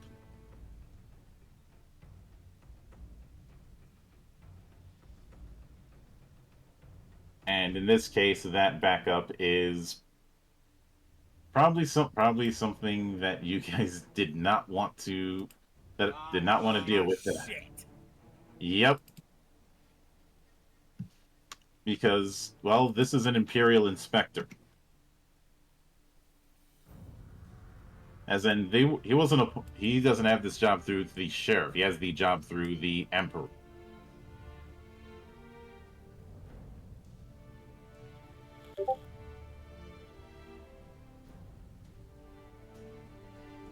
So Okay. of course he has access to similar resources that the Empire would have.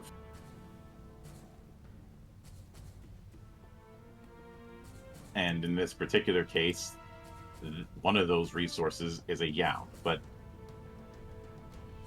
so just going from top to bottom, just going from top to bottom. Zhanghua, what did you roll? I rolled a 4. All right. Hu Zhao, what did you roll? 7. All right. Zhao Wei, what did you roll? 10. All right. Leng Yi, what did you roll? 7. And Heilu, what did you roll? 8. All right. It's now time for me to I roll. want to make sure you put me above Hu Zhao because I have 3 speed. She has 2. I haven't sorted any yet. So. Making that known.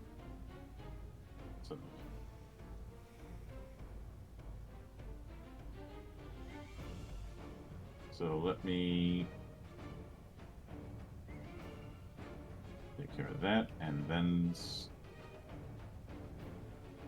sort it. But before that, I need to roll for our particular master template, which I'm using for Lang Ying. And I should note that things are going to get interesting with this because his key rating is 6. Fuck.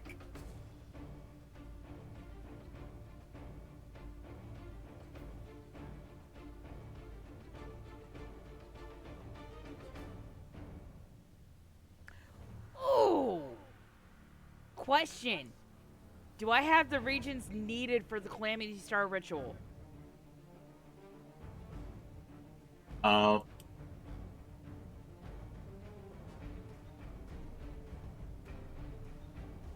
By hook or crook, did I manage to get my hands on them?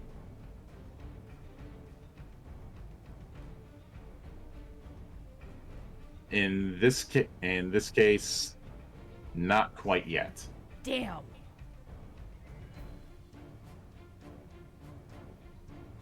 Oh, that's right, because I don't have his heart. Mm-hmm. Fuck.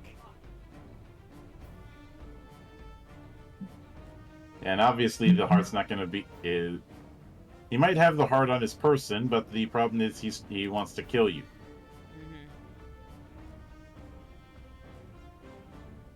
So. Oh, have a heart. I'm sorry. Ouch. Okay. He's got 10, and because he got 2 10s, he's getting 2 actions on the first round. Oh shit.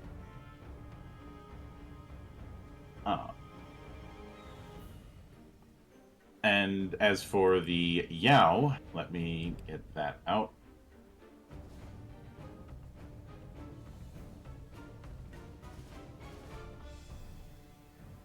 Let's see, Yao's speed is only 2.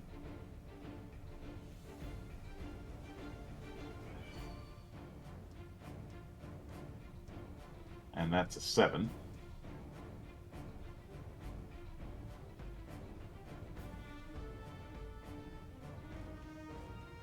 So now I can do the proper arrangements. Which means... I'm only seeing 2 people on the turn order. Yeah, I've only got Zhao and the Yao. Yeah, Oh. same here. Same. refresh. Fuck. I refreshed and it didn't work. Which makes no sense because I just added. Yeah, I refreshed. Nothing. Yeah, same. Get him. I refreshed and it won't load, so I gotta back out and re-enter the game. Mm-hmm.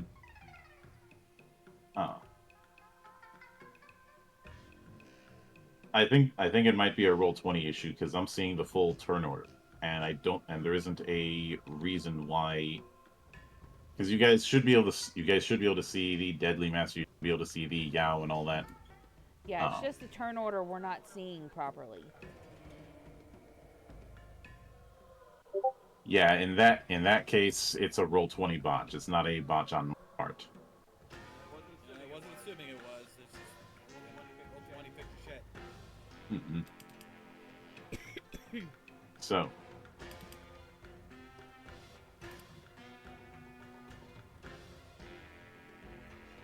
There we go.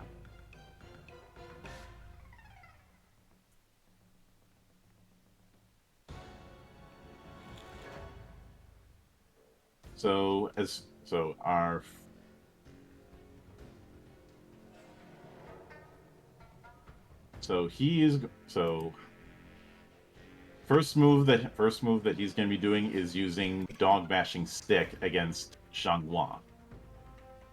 So that is light melee. In this case, light melee with the because in his other sleeve he reveals a hidden staff, or more like a cane. You guys may remember when we watched Sakura, the dog beating stick. Yeah. Yes, I know that's what it's called. So he's actually going to be rolling this at skill 3.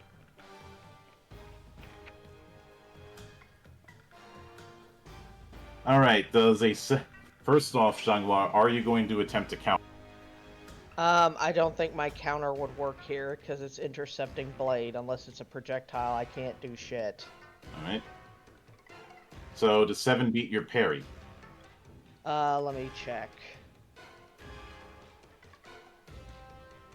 Yes, it's a 3. All right. In that case, he is doing 2d10 open damage. Ooh.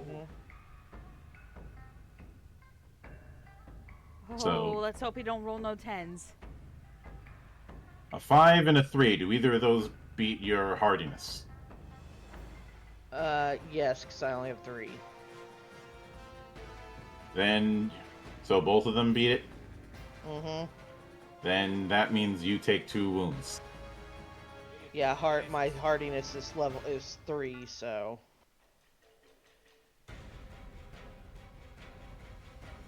I mean, the 3 ties don't ties go to the defender in this case?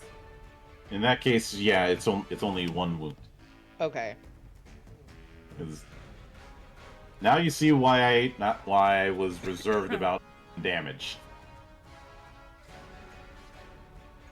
But he's going to be doing another attack with dog bashing stick. This time towards Hu Zhao. Are you going to counter? Yes. I Alright, think I have a counter attack. Hold on. If you have anything towards any kind of melee, that'll work. Mm-hmm.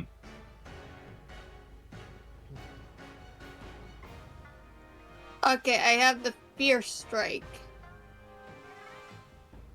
Is it specifically a counter or is it normal? It's any melee, it's a normal. Alright, that is not specifically a counter then. Okay, I only have normal, so. Hold on. No, you have Dip of the Drunken Snake. There you go. Oh, yeah, there we go. So you're rolling athletics, I'm rolling attack. I need to check athletics. See what I got.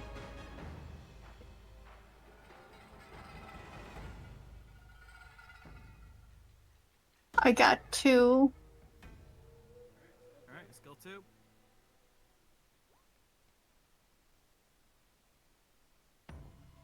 Hi. It's a tie. Do we roll again? Nope, Or- you got it. Ties go to the defender. Yep. You dodged it. Mm-hmm. Okay.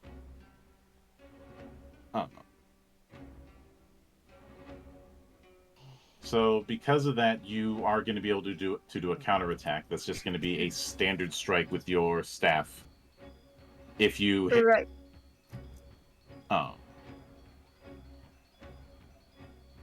so as he attempts to hit you with the stick, you lean back, and then bounce back and hit with your own stick, because yours is bigger. I was waiting for that.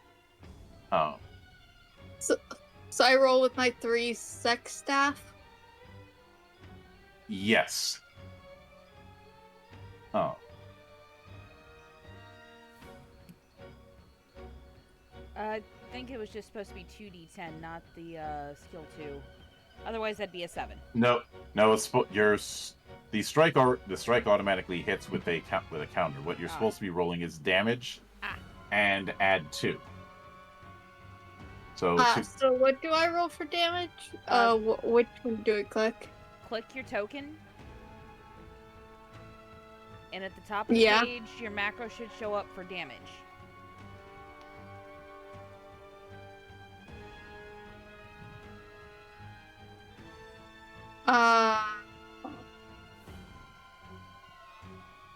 Sorry, it's been a bit, so I'm kind of. Yeah. Click on your character token on the screen. actually, no, Do that, it's you not showing. It's not showing that. You'd have to. She'd have to put it in my hand. So let me because of this particular thing, this just means you are rolling 5d10. If you want to use this move cathartically, that you're rolling that 5d10 as open damage. I'd go cathartic. Okay.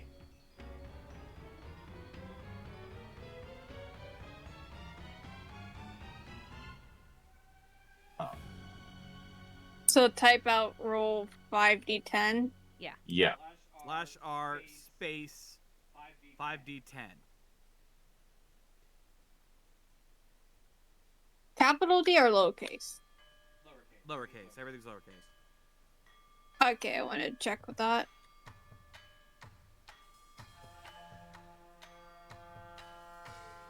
Hold on. R slash, not rolling. Slash R. Slash, yeah. Slash Okay, R. sorry, I slow typer. It's okay. It's okay. It should look. Damn it. It did not do what I wanted it to, so. The slash won't work on me for my PC, so if somebody else could do it for me. I got her. Mhm. The keyboard is glitching out for some reason. I haven't been able to fix it yet. I got her. 14. Thank you. And I'm re-rolling that.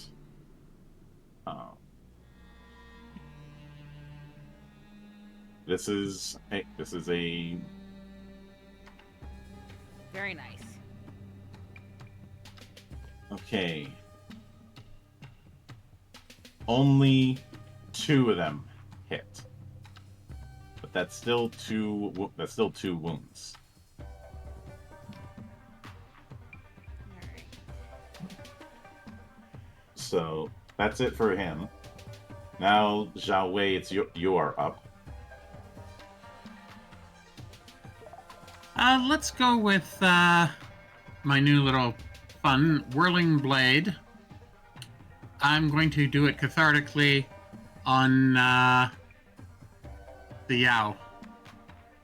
All right.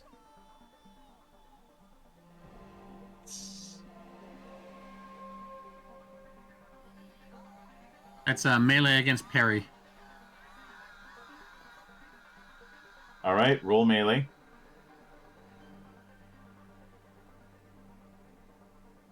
Bloody hell.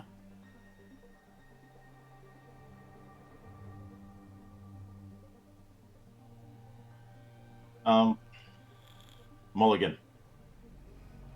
I know some will say you shouldn't be doing mulligans or fudging dice. I will do it if I feel like I want to. Oh, there we go. 8. Mm-hmm. All right. I call DM pandering. I'm kidding. Nah. I can take away that next time if you like. I'm joking, Monk. I just wanted to say the word pandering. So am I. Or am I? But all right, so you're doing that cathartically, so you're gonna be rolling normal damage and With 2 extra runes. Yep.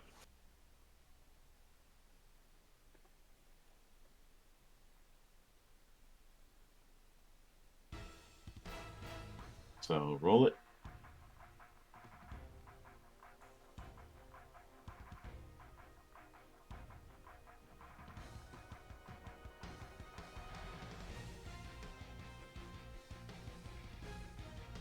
So that's a total of 3 wounds.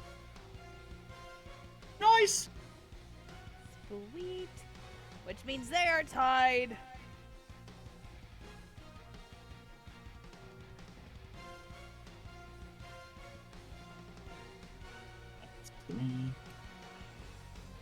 All right, Yinyo, you are up next. Alright. Hey Lou is let's see. Hey Lou got some new techniques too.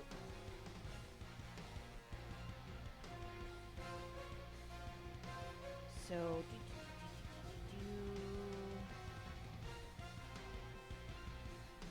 I am going to use Flash of the Tiger's Claw against a Ling Ying over here. Mm-hmm. And that is going to be medium melee against parry. All right, roll it. So that is skill 3 mastery. 6. That hits. All right. For the record, that is also cathartic. So let's see. When we make a medium melee roll against parry at minus 1d10 penalty, on a success, you strike your foe's eyes, imposing minus 1d10/-1 penalty to parry, evade, combat skills, sight-based physical skills, and detect for 1 round.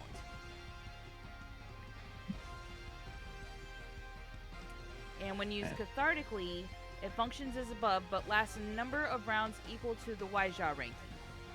1 plus Waijia. Yeah, 1 plus Waijia. So, in my case, that is going to be 2 rounds. All right. Rolling damage.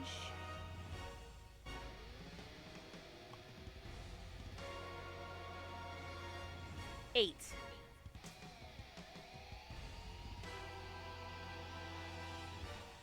And that's a wound, and he is blinded as you whipped him right in the face and eyes. All right. She blinded him with science! Ah. I'm certain the cold hand of science can beat his magic powers. But next is Leng Yi. All right. Well, to follow up with that idea, I'm gonna add a little fun of my own. Instead of going for my normal stuff, I'm gonna use one of my moves that I haven't used yet. Phoenix Star Strike. He's hunting bear! I'd go for the Yao, to be honest. Yeah, but it's gonna be harder to hit, and right now you've got the other guy weakened. Mhm. This is gonna be an arm strike against parry, so I need every advantage I can get. Fair. Yep. Okay, my arm He's going to use an ability he's never used before. Moderation. Yeah. What is this, only a drinking 1d10. contest? It could be. This is gonna be a skill 1 attack, so I gotta make sure I have a good chance of this. Plus, I will be doing this cathartically because we need every advantage we can. All right, roll it. 8. Yes. That hits as you hit him, as you manage to get in close and hit and press the mentioned points. This Plus, means I can do normal damage because this is cathartic. yeah. So roll damage, and this does mean that that hardiness is drained. For 1 hour per rank in Dan Shui. What's your rank in that? My Dan Shui is 1. So 1 act. But that's still more than enough time. Yep. So roll damage. You 2. should have gotten that 10. Reroll that.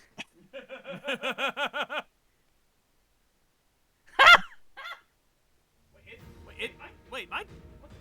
What's my arm strike? Are you rolling the right one? Oh, my damage is 0d10.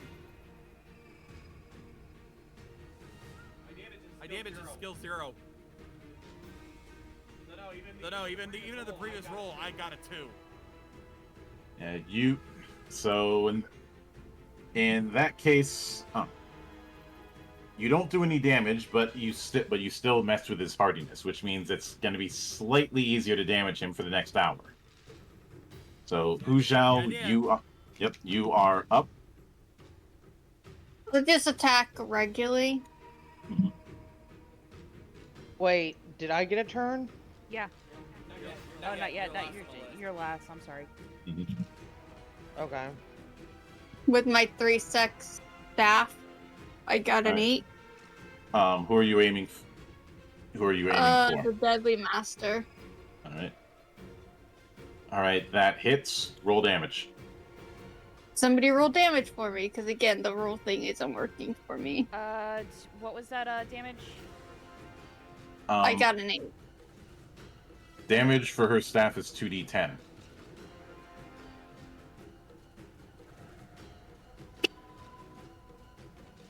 $13. Ooh. So.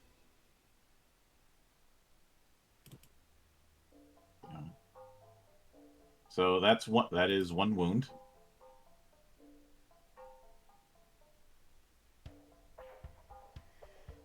Alrighty.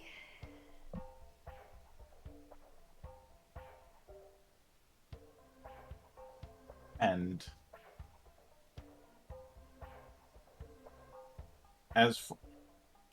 that means it is now the turn of the Yao, who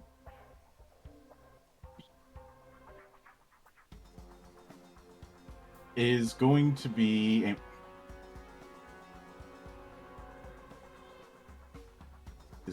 aiming at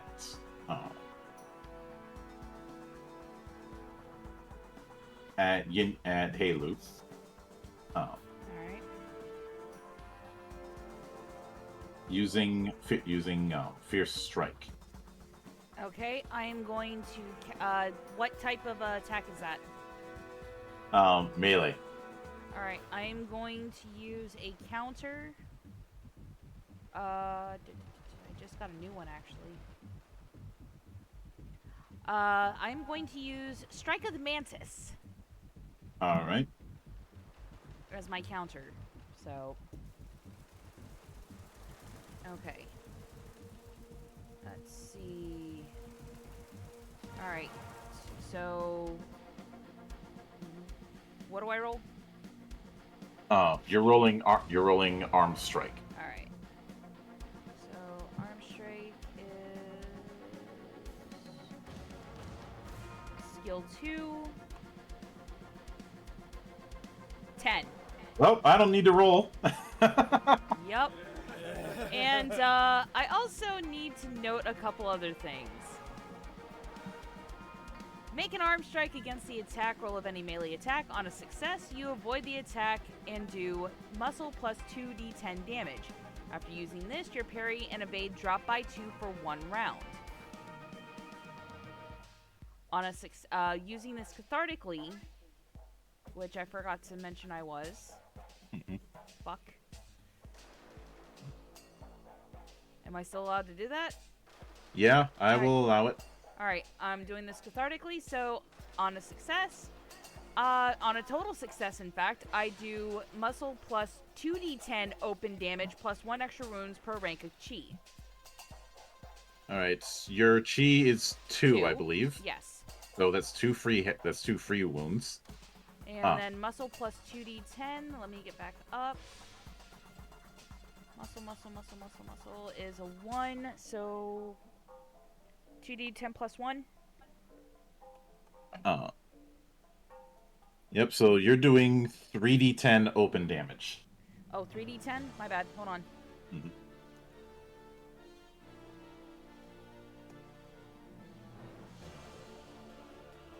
$10. And I'm gonna need you to re-roll that. 5. Jeez, what the hell? The dice gods really hate you today. Yes, they do.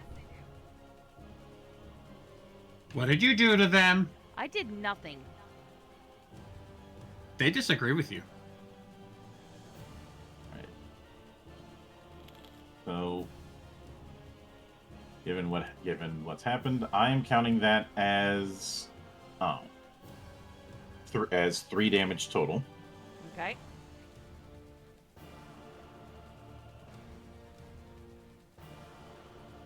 And Xianghua, it is your turn. I will use Kick of the Golden Elephant against the Deadly Master. Mm-hmm. I will use it cathartically. My leg strike is 2. I gotta put my imbalance in there. So I have to roll skill 2? Mm-hmm. Okay. I was gonna counter, but but no need, because that is a total success. Yes, on a success, forego the damage roll and do 1 wound per rank of key directly. So that's 2. That is 2 damage straight. Yes. Alright, don't forget to mark your imbalance, guys. What's my imbalance? Like, what do I add to it? Like 2 or? It's Anytime you use a technique cathartically, you add to your current imbalance equal to your imbalance rating. I'm confused. So, for instance, you just use that skill cathartically, so when you put your imbalance in, it's going to be 2. I've used 2 skills cathartically, so I'm at 4. Okay, so it's whatever it is now plus 2. Yes. Or whatever your imbalance rating is. I just used mine as a example. My imbalance rating is 3. Alright, so yours would then be 3. So I don't do anything. No, you have to add 3 to your current imbalance. Alright, done. Alright.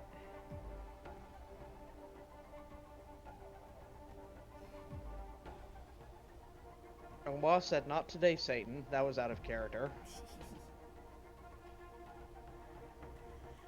Alright. But it's the top of the order, which means it is his round. He's not getting 2 actions this round. He'll be lucky to be able to do anything, considering he's blinded. I believe the penalty for that is 2. Let me double check. Combat techniques. Flash of the tiger. Flash of the tiger. Minus 1d10 / minus 1 penalty to parry, evade, combat skills, sight-based physical skills, and detect. All right. And that is so for 1 round. Mm-hmm. Or, no, 2 rounds, my bad. Because I have 1 plus my Yjaw ranking. Yep. So that will be duly noted. But for now,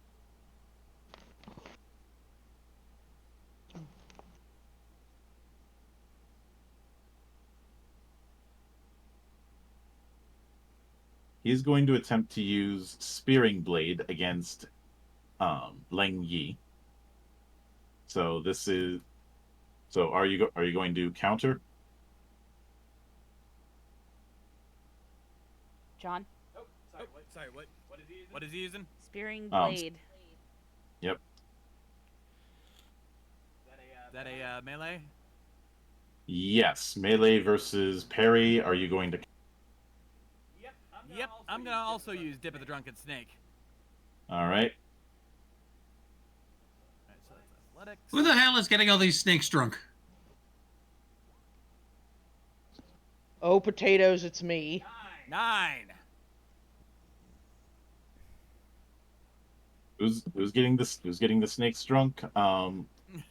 The same person who used Murakumo, found Murakumo in the snake.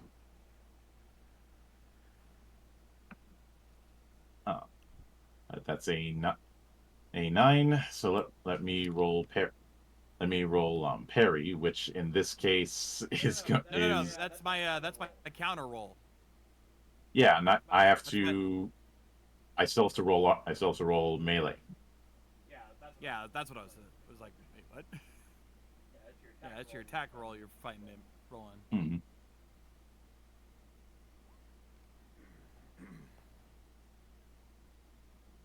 Yes. Nope. I'm not gonna go cathartic on this one, but I will do a mundane strike. This time I can use my spear. Mm-hmm.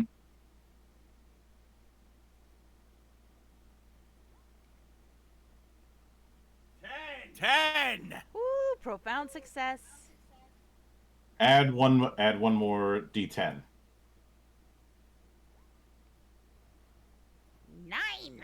9. All right. That is -2. So Xiaowei, you are up. Sorry, I had a scam caller there just a second ago. No worries, these things happen. All right, let's go with Fair Strike on the Yao or on the Deadly Master. All right. Profound success. Yeah, I was going to counter, but no, but can't. So roll damage.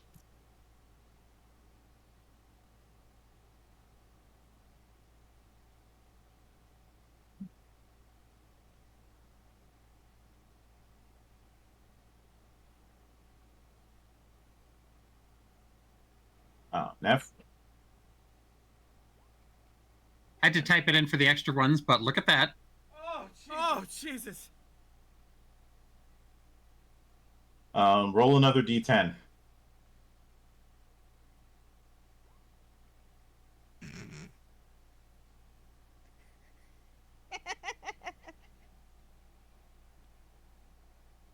All right, that's 2 wounds.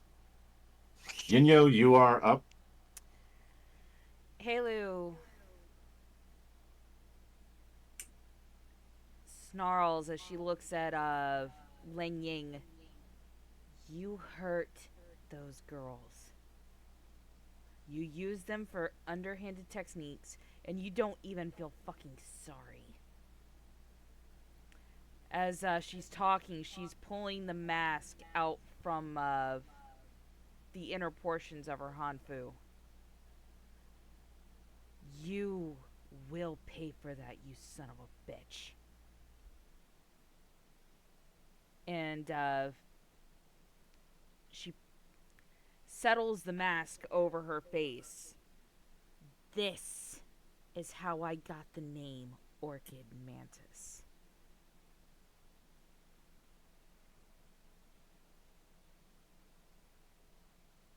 But before she can rear back with her whip to attack him,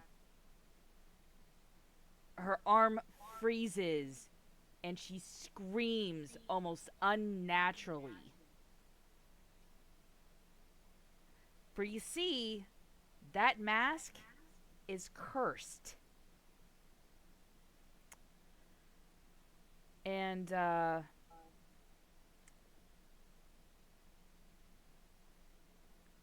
black shroud of smoke seems to cover her for a few minutes. And this whole time she's still screaming as if in pain. Finally, the screams stop and the smoke lifts, revealing her to be in a completely different form than she was before.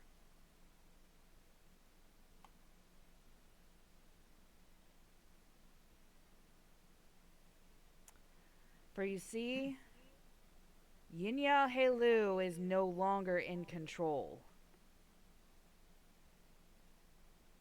A mantis spirit has taken over her.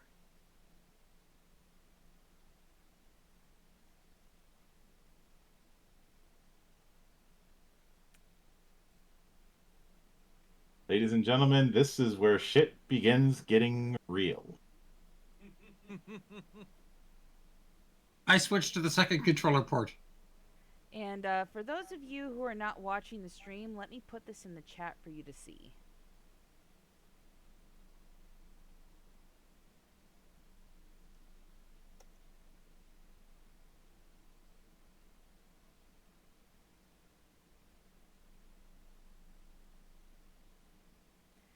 Because with Halu's appearance, She is no longer wearing her hanfu. In fact, parts of the white underbelly look like they have just been shredded by the sheer force of the spirit taking her over. Her forearms and her legs up to almost the top of her thighs look as if they're insect parts. They have a very thick chitin over them. And her the whites of her eyes are completely gone, leaving only two glowing orbs staring disdainfully down at Leng Yi.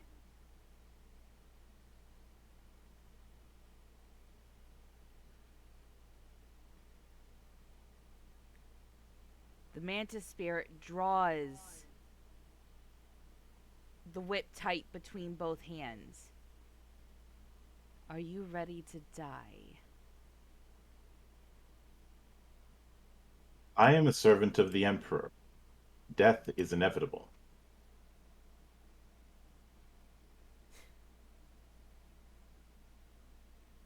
Then I hope The question is, will you allow me a moment of enjoying irony?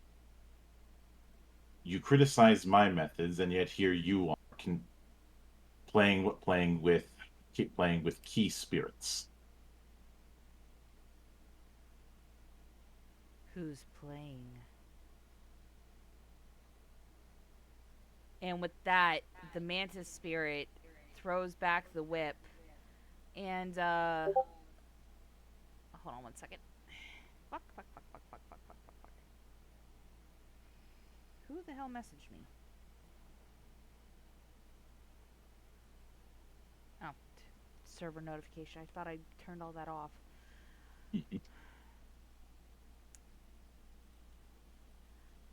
And Halu, or the mantis spirit, rears back with the whip.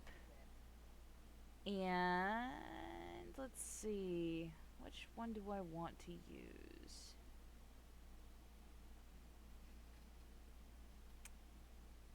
We are going to use Lash of the Tiger's Claw for this. Before that, I'd advise switching the stream back over Yes, over of course, to my the apologies. map. My apologies. There we go.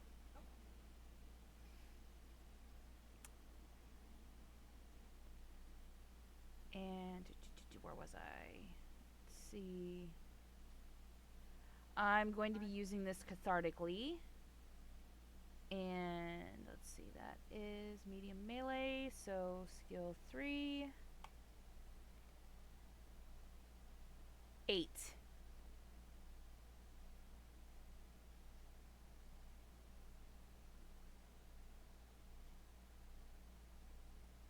All right then.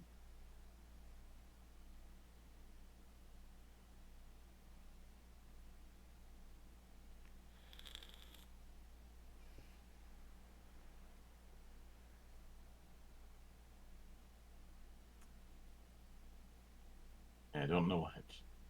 So, and you said that's aiming at the master? Yes. All right. He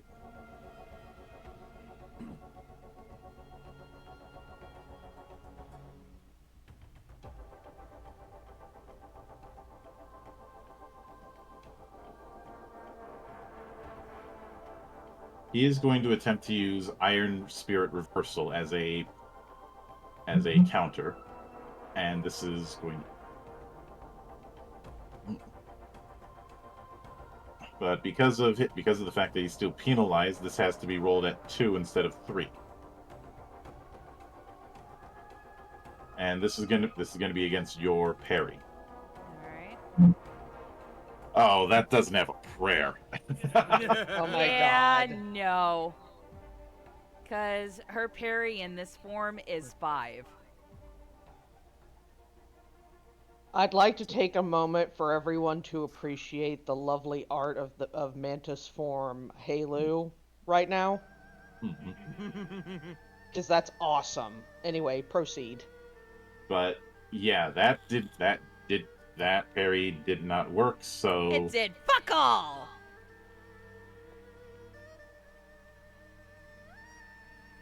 How's the kick? Come again? Mm-mm. Did you say something?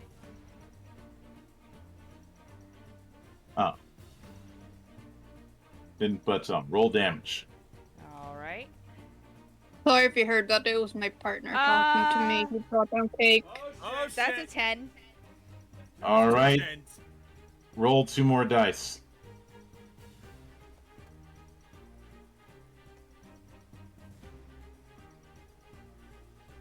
One and 6. So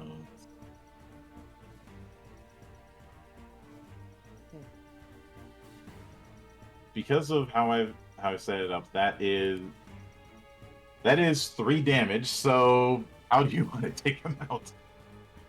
Halu, or the mantis spirit, excuse me, wraps the whip around them tight, and she hauls him in.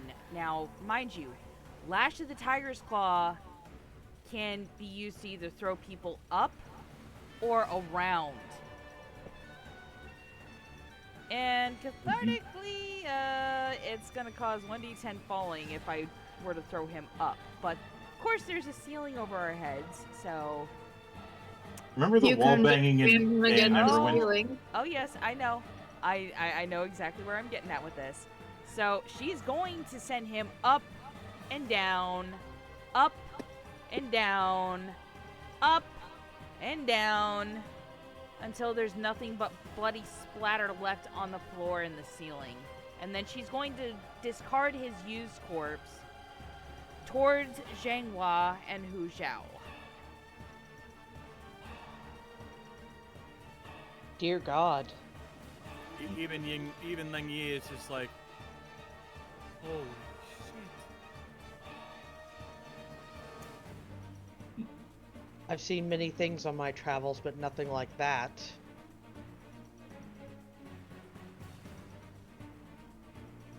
But after that,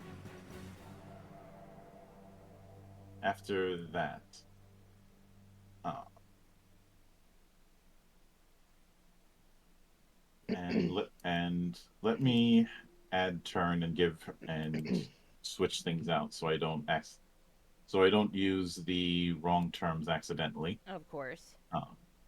Ling Yi, you are up because the Yao is still looking at the lot of you and simply going, you all are under the arrest for the murder of an Imperial inspector. Surrender and die. Surrender and die. Well, it doesn't seem like we have much choice. We're gonna have to kill you first. And at this point, let's see, which one can I use for this? Oh, the mantis spirit actually showed up on mine now. Yeah. Yeah, I see it too. Don't know why that keeps happening. I need to get some more attack techniques because I don't have much on that, so I'm just gonna have to go for a mundane strike with my spear. All right, go for it.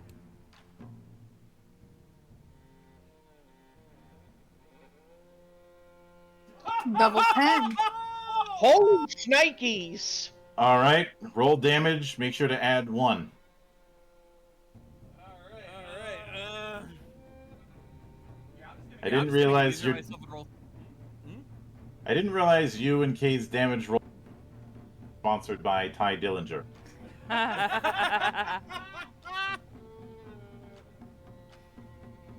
Well, I mean, his real name is Sean Spear, so... In this case, I'm just gonna roll skill 3 mastery, because that's gonna be a 40-10 damage. Yeah. Nice. And I get another one! Oh my God. That one doesn't hit, but oh well.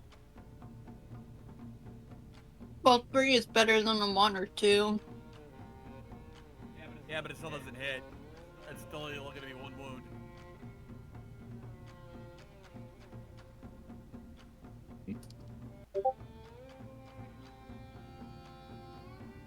Actually, no. Remember what I said for each 10. If there's any other die that fit, it counts.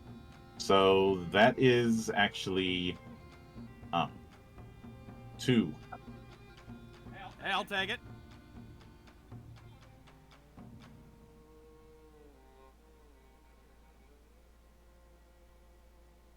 Okay, that is not what I hit. Roll 20. There we go. So Hu Zhao, you are up. I guess I'll do a regular attack again.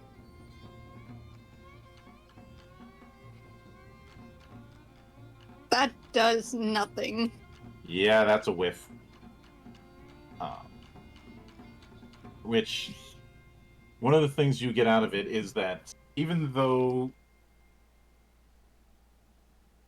the Yao are essentially automatons, they move fast. They may be At living. least we get something out of my fail. Hmm? Oh, at least we get something out of my failure. Speaking of, it is its turn, and one of the other things you see it do, aside from emanate dark kind of key, is you see that some of the cuts and some of the slashes vanish. Oh, are you fucking kidding me? Fucker can regenerate.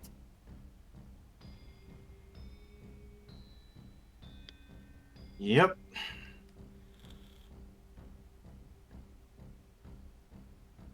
And he's you see that he sheathes the saber that he had, and instead is using a spear that he manifests.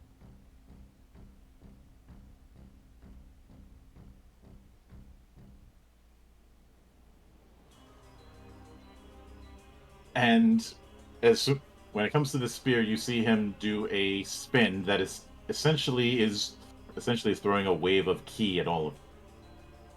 So this is going to be a melee. Any of you can counter if you wish, but this is Is it projectile? No, it says melee. Oh, okay, never mind.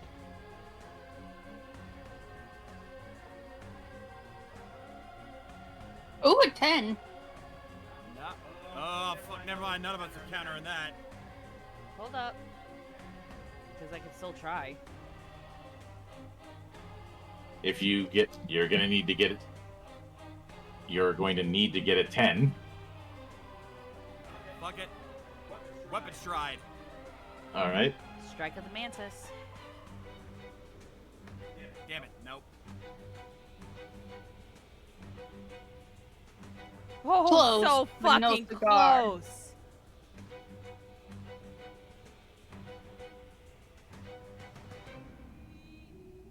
Yeah, I think I'm going to do the same thing as John there and go with the dodge or the weapon stride.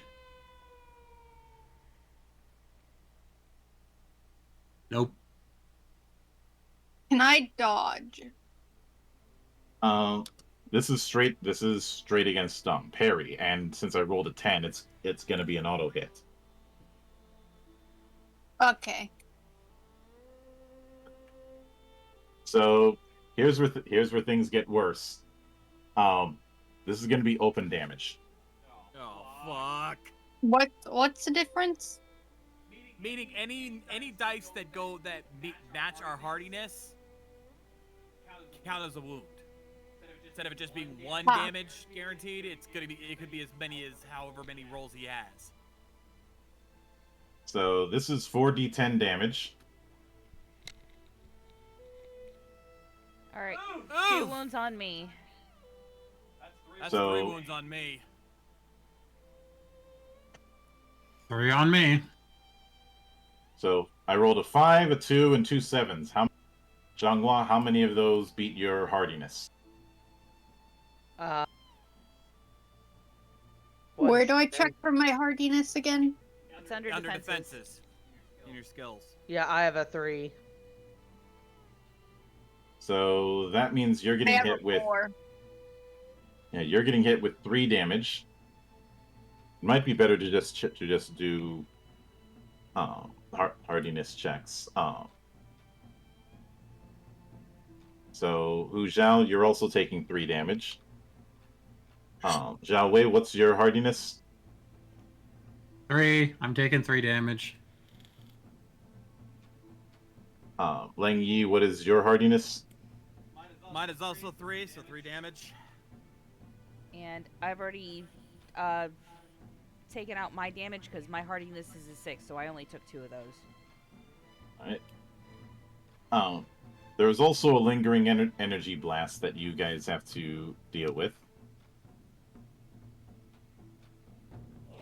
That is just one.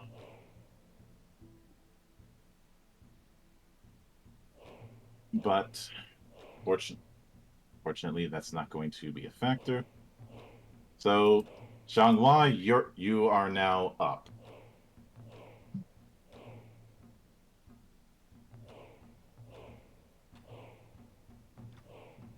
I'm going to cast Iron Spirit.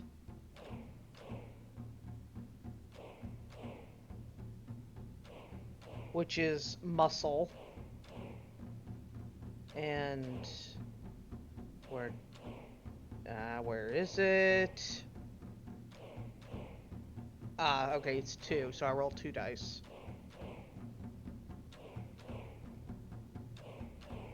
Seven.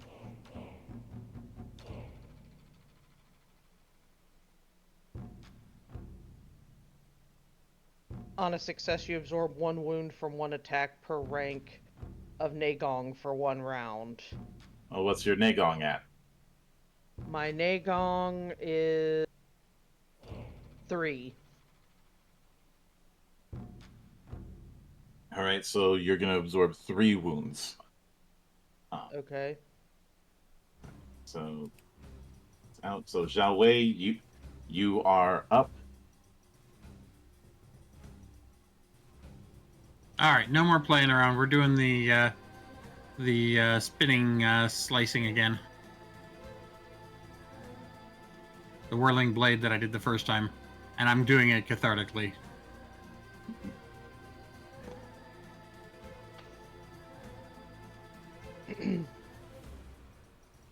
Nice, a 9.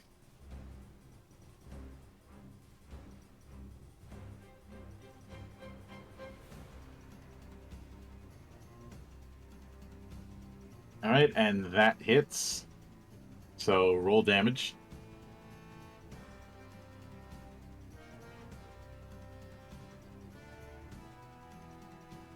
And that does an extra wound.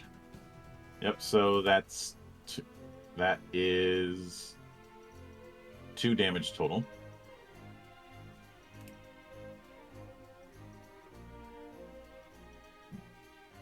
Alright, and Elu, you are up.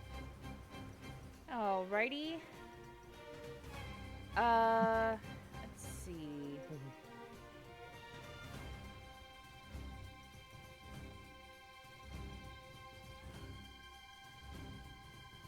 Hold on, I'm looking at a couple of things really quick.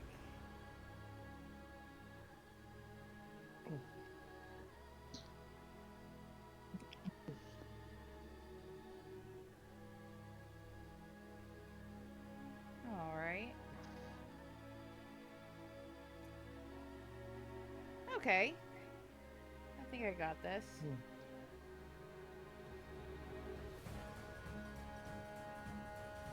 I'm going to use Blast of the Dragon. Arm strike against evade. Alright. And I'm using that cathartically. And I'm going to attempt to shove him back into the wall with it. So, just check something really quick. Okay. Okay, that is going to be skill 3 mastery. 8. 2 8s to be specific. Mhm. That hits. And it is going to try to do whirling dodge.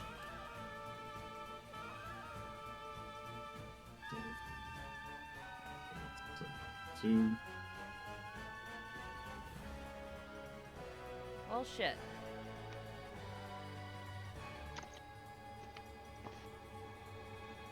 What are you talking about? Oh, he got a 10. Oh. Alright, and that's But- against my parry? Yeah, so roll damage.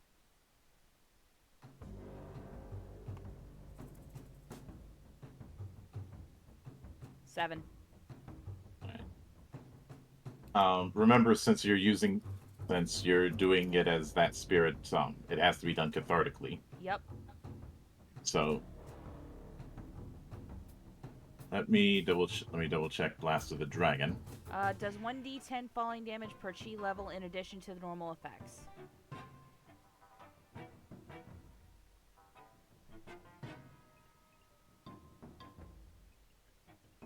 All right, so that's. Hang on a second. Let me see that. So you throw the target 10 feet back. Yep. For rank of Nagong, what is your Nagong? Should be 2. Hold on, let me double check. Nagong is 3 in this form. All right, you throw it 30 feet. Since that does mean it hits the wall, roll another d10.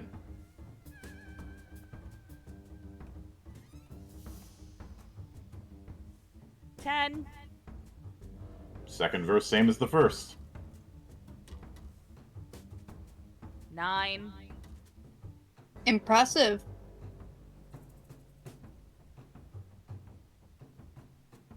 All right, it manages to hit the wall. You do see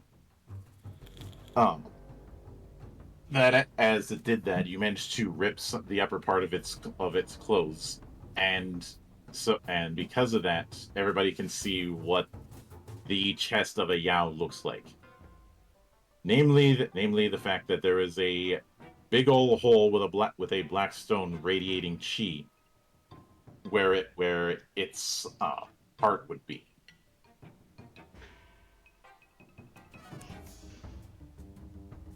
Alright.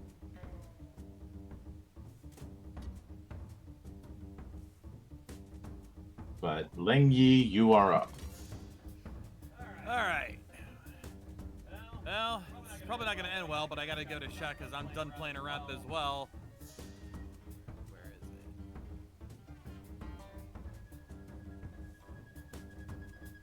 Okay, where'd my attack go? There we go. Spear of the Infinite Emperor.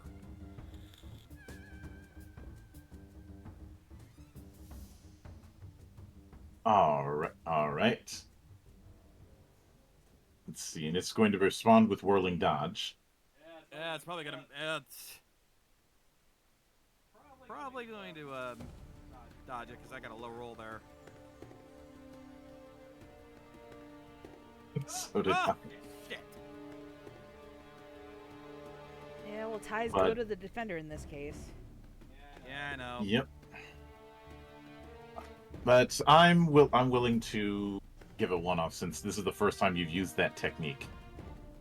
Not the first time. Haven't used it in a while, but I used it like the first couple of counters. Yeah. So,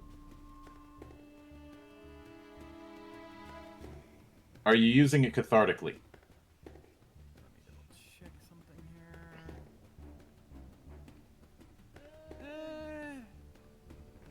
You know what? Yeah, because I'll need that All right. extra wound. Roll damage. Make sure to add the 2d10. Alright, so...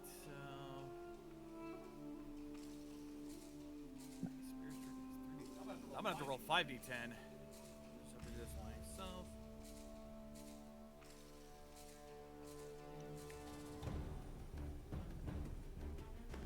5d10 K1, right?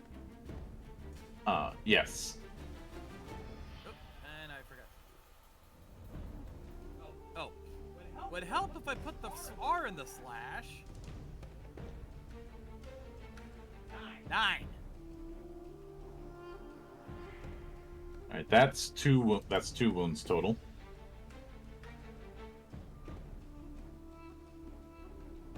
And Hu Zhao, you are up after seeing the thing get tossed back and then speared. I will use my my bow to try to see if I can hit the gem in the chest. All right, since that's a called shot, that's going to be -1 to the roll. Okay.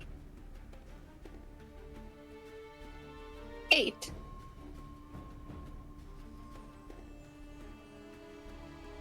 That still hits. Yes. Somebody roll for me, please. And I meant -1 when it came to the total amount of dice, not the total. But it's Oh, okay. I misunderstood there. Yeah. Alright, what's her, let's see. The bow's damage is 3d10. 3D10 K1? Yep. I'll try to see if I can get the thing fixed by next time. Oh. Ooh, a 10. Roll it. You know how this goes. Yep. Alright.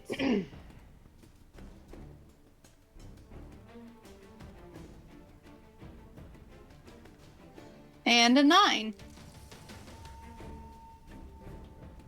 So you do manage to hit. You do manage to hit in the chest, but you don't quite hit the stone. At least that was close. And now it's its turn, and it feels like getting a bit of payback. And it is going to be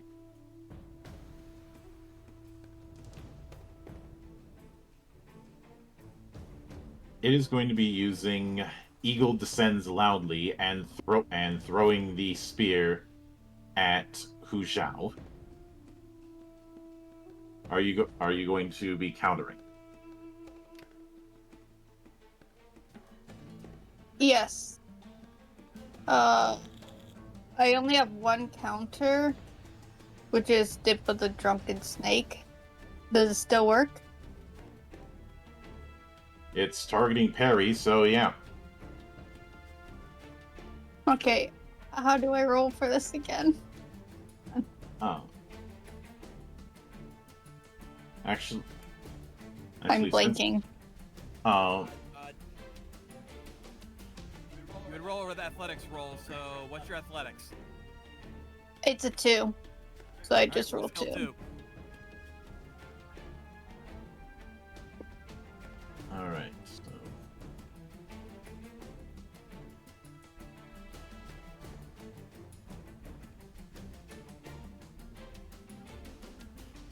And that is a that's one where the counter won out, so you get the effects of Drip of the Snake. Nice. So I need help rolling that, which is a 2d10.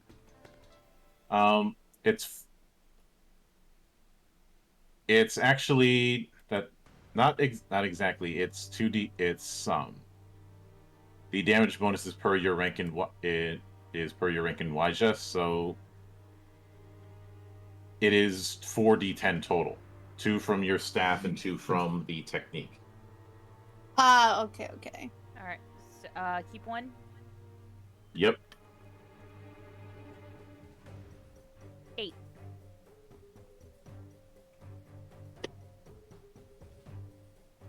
All right, that hits.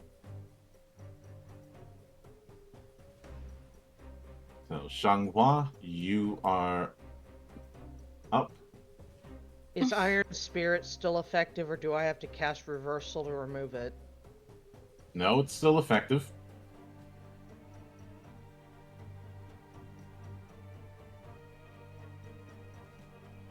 Okay, I don't have reversal, so I guess I'm just stuck. I guess.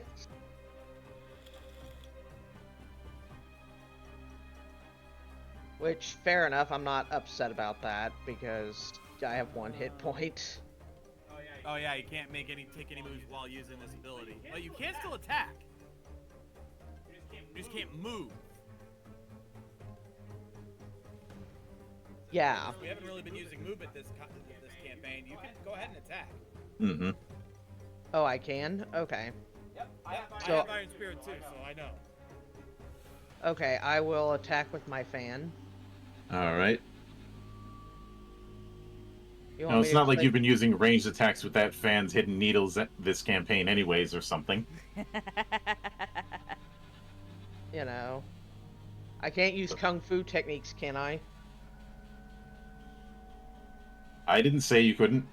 Okay, screw that. I'm gonna use, fuck, what's it called?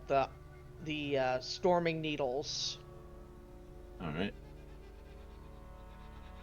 All right, so that's melee against evade. So roll light melee.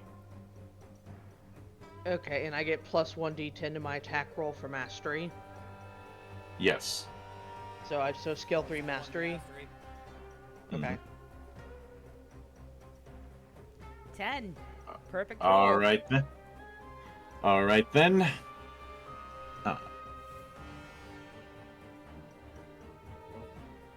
So roll damage. How do I do that? How do I know how many dice to... Oh, fan damage, right? Yeah. Okay. 10. Yo! Roll another d10. Not like it matters. Roll one more. Roll.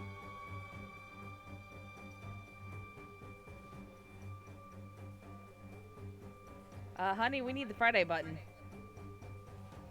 Yep, because it's supposed to be Yep.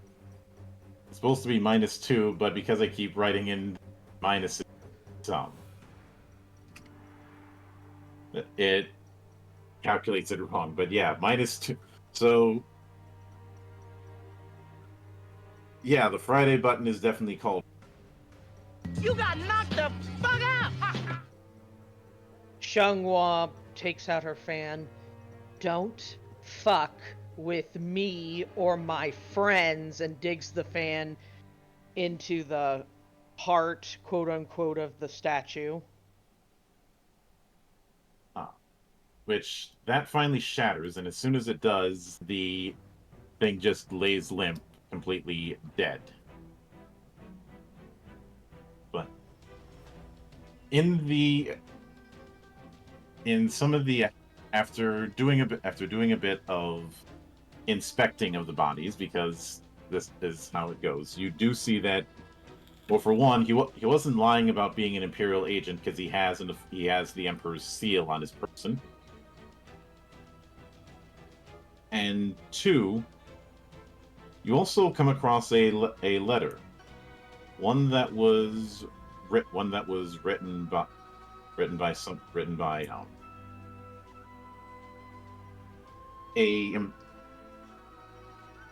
written to say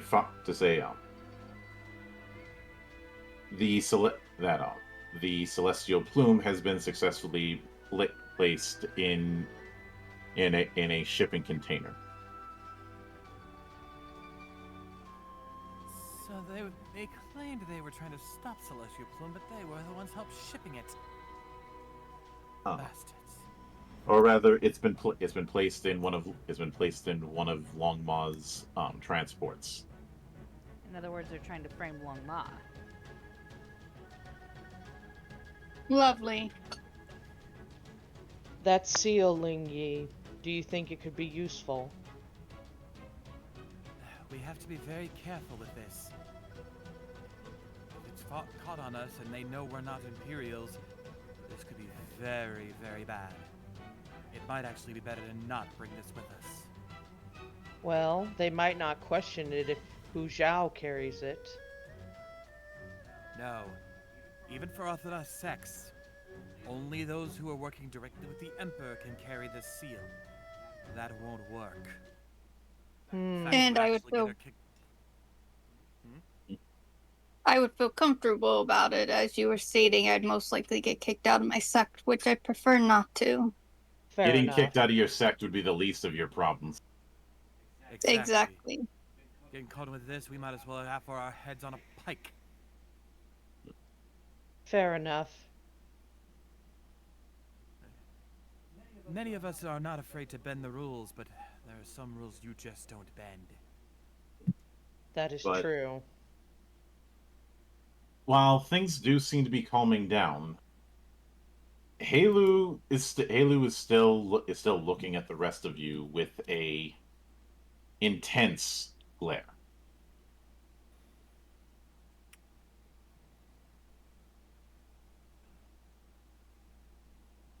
Can I try walk- to play a song to calm the spirit?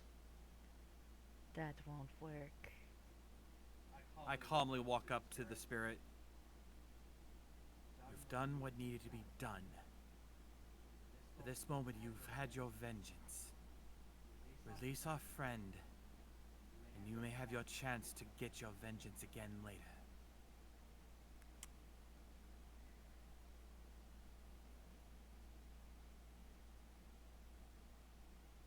And with that,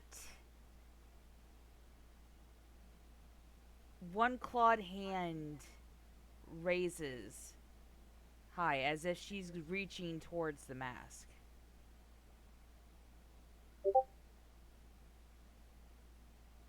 Unfortunately for Lang Yi, it swings back just as fast.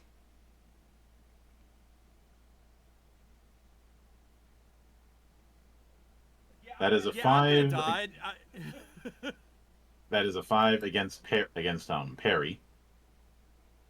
Can I counter? Yes. And,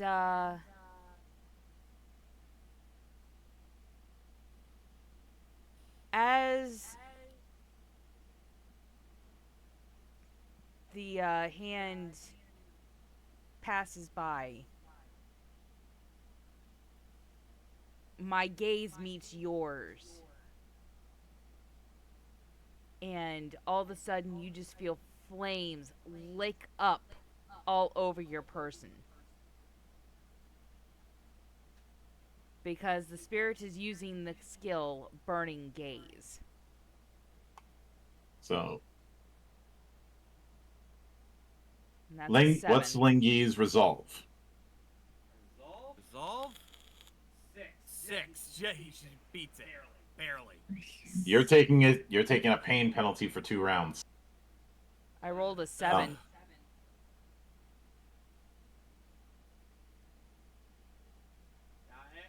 I didn't get a chance to counter that first attack. Oh. That's only because I acted too quickly and didn't look at my messages. Mm-hmm.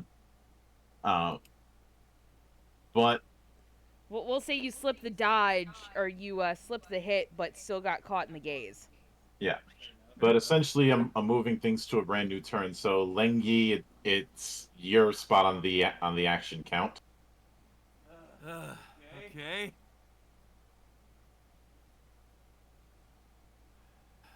And what I have to do this. It's clear that you need to calm down. Who said anything about calming anyone down? She's no longer in control. I am. And that's the problem. Alright, going for a regular attack, because I don't trust being able to... Actually, no, screw that. Spear of the Infinite Emperor. I'm going for it. All right, roll it. Whoo! 10, baby! All right, roll damage. Alright, so it's another... Yeah, it should be... Yeah. Yeah, 5d10. And then... Another one. 6. All right. Okay, what's your hardiness? Hardiness is 6. All right, so two. Yep, that is two. That is 2 wounds. Alrighty. Hu Zhao, you are up. I'm gonna try to knock them out with the back of their hitting back of their head. Or hitting them in the head, excuse me. The back would be too. The good old blackjack. So Yes. that is going to be a -1 penalty because that's technically a called shot. So I'm guessing that is that a mundane attack or are you using a technique? I'm using a mundane. Mundane is just regular, right? Yeah. Yeah. Yeah, mundane. All right, roll it. Do I get the chance to try to counter? Yes, you do. Alright. I am going to use... I'm going to counter with... where is it? Reply of the Swan.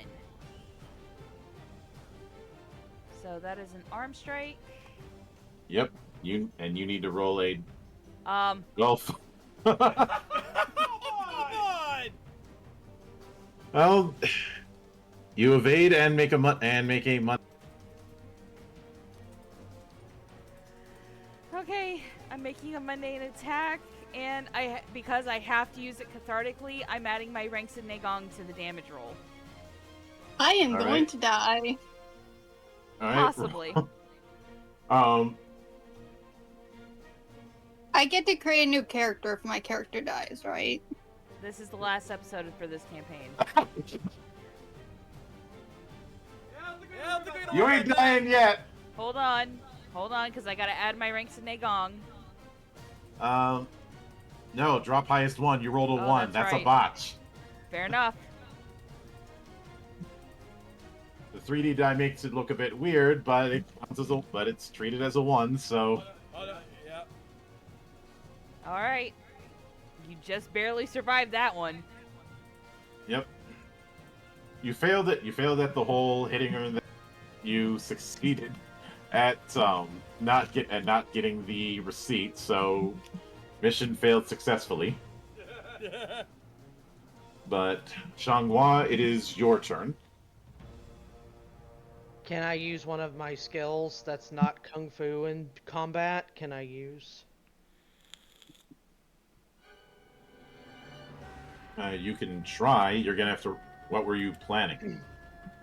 To use persuade because it has a convince bonus to try to get her to stop. You can try it. You're gonna be taking a -1 die penalty to it. Okay, so it'll just be 3 then. Mhm. Okay. And no, that's nowhere near enough. What was that supposed to be against?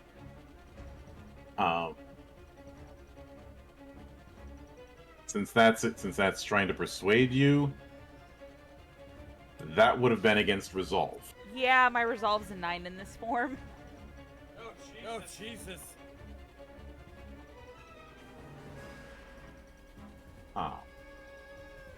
So that does not work.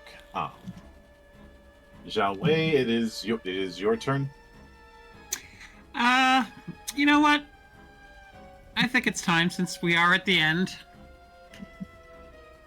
Monk, you know my little friend? Yeah? Let's bring him out. Yeah, let's do that. Are we at the end of the campaign, or? Yeah, we're at the end. We had to rush it. Mm-hmm. Oh, okay. I didn't realize. And since his thing is all about not being seen, this is a good way to attack without being seen. Uh-oh, he's gonna hit her with his ring hand.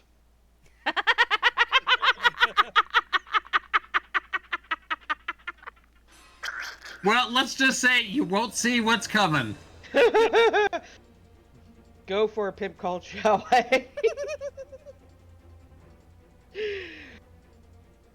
All right, what do you have in mind? Well, if you know, suddenly, since this thing's ability is all about disappearing, vanishing, and coming at her with from a different angle with Celestial Wind Kick. All right. Cathartically at that. Mm-hmm.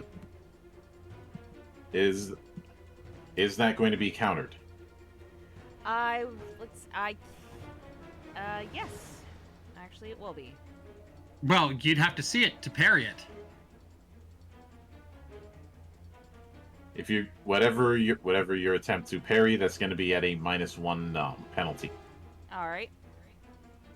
So -1 die. Yep.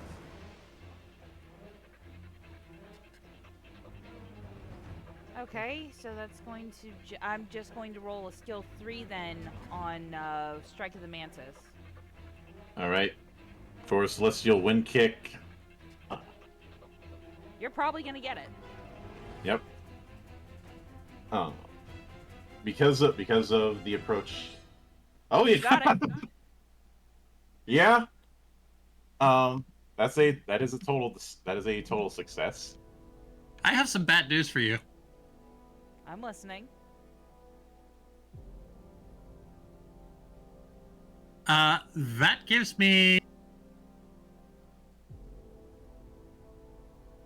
2 extra wounds. Okay. I put So, you down to 1.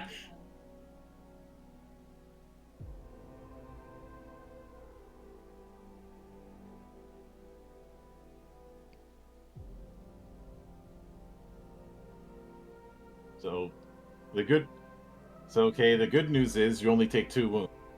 Okay. Bad news. Bad news is you take 2 wounds. Mhm. And it is now your turn. And you didn't see where that was coming from. Probably not. No, quite literally, you didn't see. In fact, you can't see Zhao Wei anymore. Well, unfortunately for all of you, I am also activating one of my spirit powers. She's activating her trump card! Piercing Wail.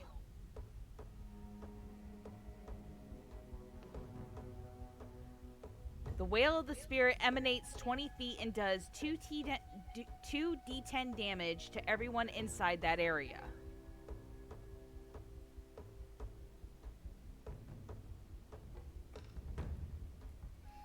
Is there any way to avoid it? I don't think I have a counter for that kind of attack. I don't Nope. think there is a counter for this attack. Nope, since she's essentially screaming like a literal banshee. I'm dead.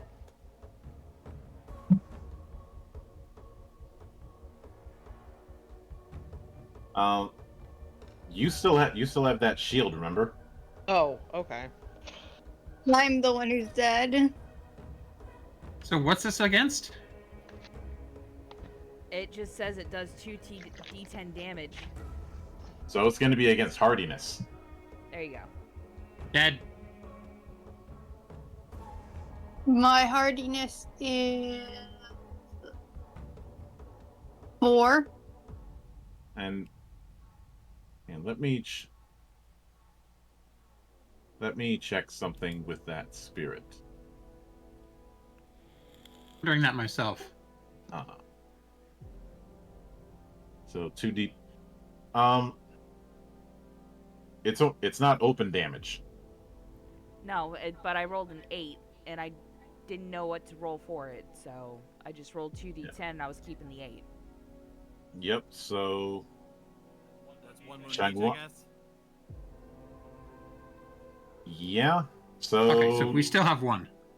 Mm-hmm. I think the only one that's gonna be dead is Zhanghua. No, 'cause She's she's got that her shield. shield up. Oh yeah. So that shield just has 2 wounds worth of damage remaining. How many points did Hu Zhao have left? Was it 2. only the 1? 2? So she should still have 1 wound left. Mm-hmm. Alright, And Ling Yi, you are up. He needs to take 1 point of damage too.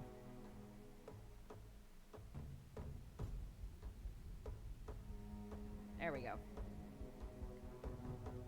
All right, Yi. All right. Well, I think for the sake of this, it's better to just go for a mundane attack and just go for it. Mhm. All right, roll it. And that's gonna be another counter with Reply of the Swan. Are you really gonna counter me when I've already missed? No, you didn't. Oh. Well, now it definitely. Wait. Why did you roll? He gave you a fighting chance. Thank God. Okay. So Reply of the Swan for a counter. You cancel each other out. Christ! I rolled 2 10s. And ties Doesn't- go to the defender, if I'm not mistaken.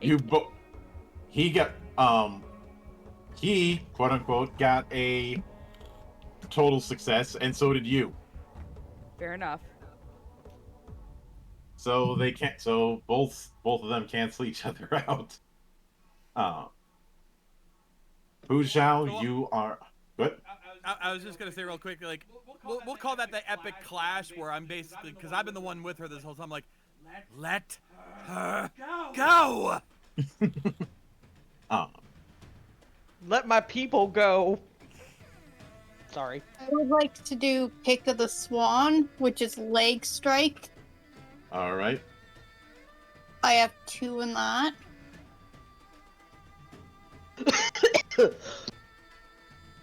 That Ooh. should have been a 10. Do you count it as a 10? Yes, because and I'm blaming the 3D dice on. Yes. Okay. If you're Somebody. So if you're gonna counter, okay, you need a 10. All right. Let's see. Where's my other counter at? Let's see. That was Strike of the Mantis. So melee strike plus mastery. Well, 10. damn. Oh, come the fuck on! I was so close. Good effort, Ember. Have some steak. Come on. Now is not the time to be a rolling master. What do I keep saying? Yeah, you know what? Right now, I don't give a shit. They're already fucking us over. They fuck the dice gods. You just fucked yourself over. John, there is a chance. What does it matter? John, I was gonna say you could always pimp out Kay to Monk and see if that works. I'm not the pimp here. Remember? That's freaking you. That's a pimp calls your way, man! Am I gonna have to use my pimp hand again on her? You know what? Fuck it. Use that fucking pimp hand. When Yeah, his turn I'm gonna use it. when his turn comes. But Shanghai, you are up. Oh boy.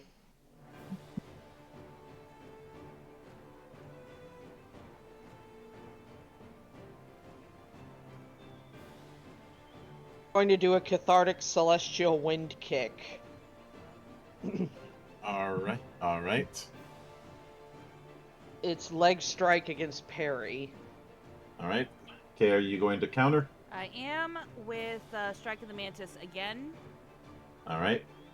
Both of you roll it. All right, Zhenghua, you first. One sec, I'm a little confused here. I have 1d10 for leg strike, so I just roll 1. Yeah. Yeah, skill 1. Really? No!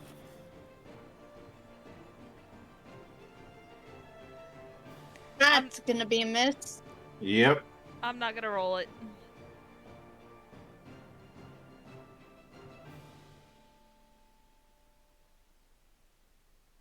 I'm gonna be nice. I'm not gonna roll it. All right. Then, Roll a cool shall at that we? point. So you tried to kick and hit nothing but air. Chunghwa. Alright. Xiaowei, you are up next. Hmm.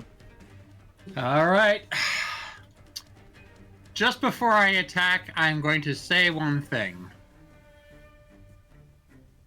If you let her back in charge, I'll tell you who my Sifu is. Ooh! Oh snap! He's getting the ring hand back out. Oh my. Alright. Can Halu struggle against the masks for this?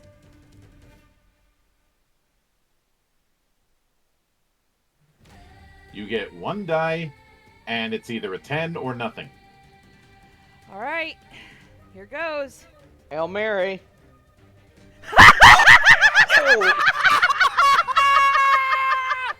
Go! Somebody clip that! Clip that shit! Screen capped it. Holy shit!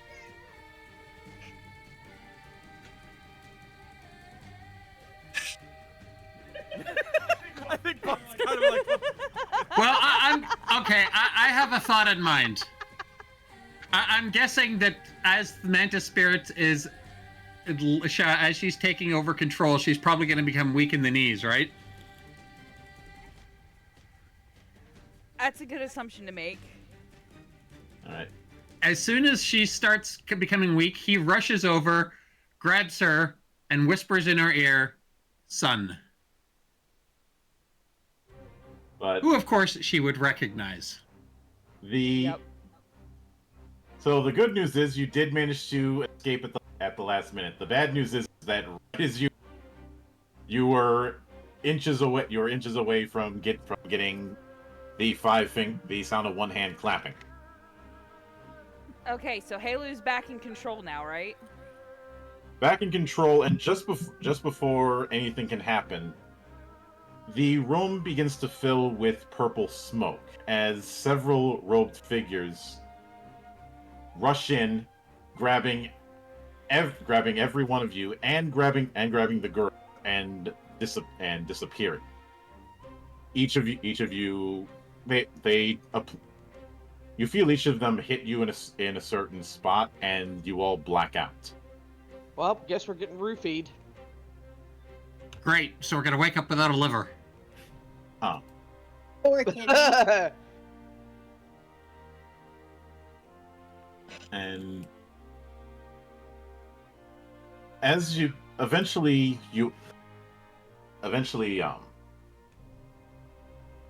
Halu ends up waking up. You no longer have the mask on. You're not in that prison. You're in what looks to be your where you left.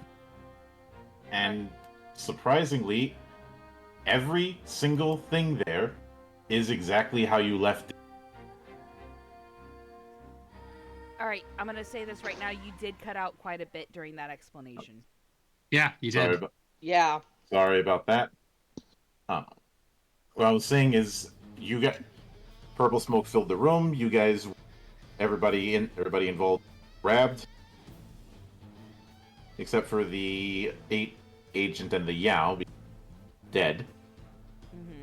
And when you wake up, Halu, you're not wearing the mask, and in a bed in a room.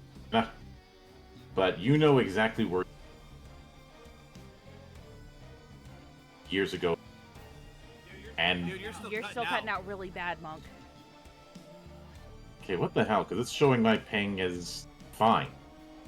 What's your voice settings at? I think what it is your mic is not picking up enough for it to count. It's not registering. Yeah, how about now? And hopefully it's not picking up everything else. So far, Yeah, so it sounds good. fine. All right. what I was saying is that you...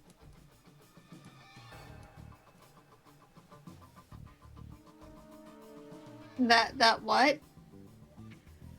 Oh, hang on, my mouse is not being cooperative.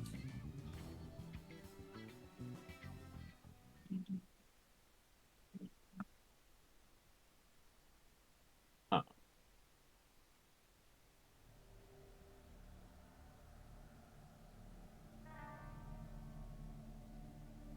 Okay, there we go. Sorry, my mouse was acting up. Alright, the last thing we heard was we got knocked out by after getting hit with purple smoke and then blacked out by some guys. Halu woke up in a room. What room did she wake up in? That she recognizes. The room that was her room before she left. And everything is exactly where it was all those years ago. As in my room from when I was still with the slave traders. No, not with the traders. Oh. With the purple cavern.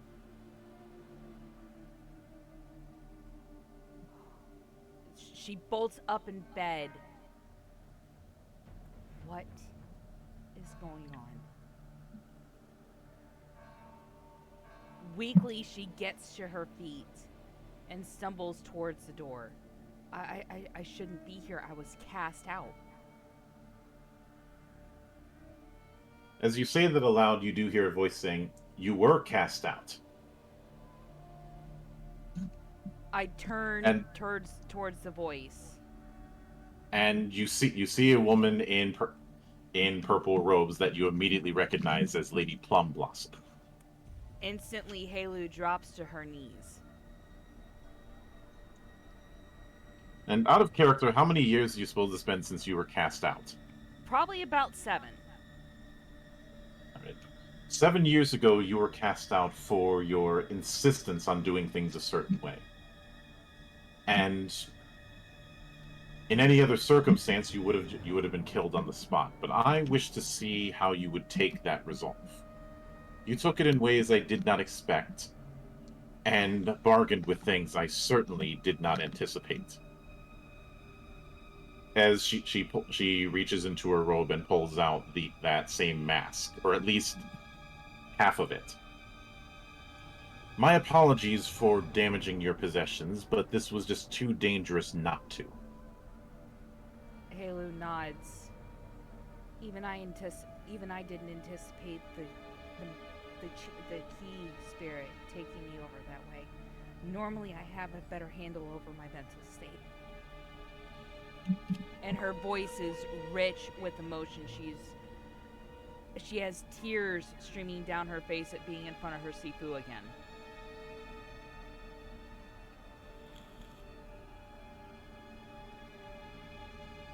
At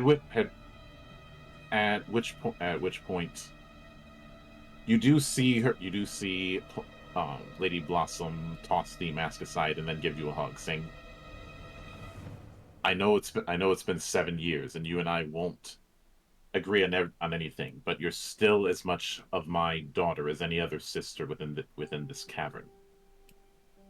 And with that, Halu just breaks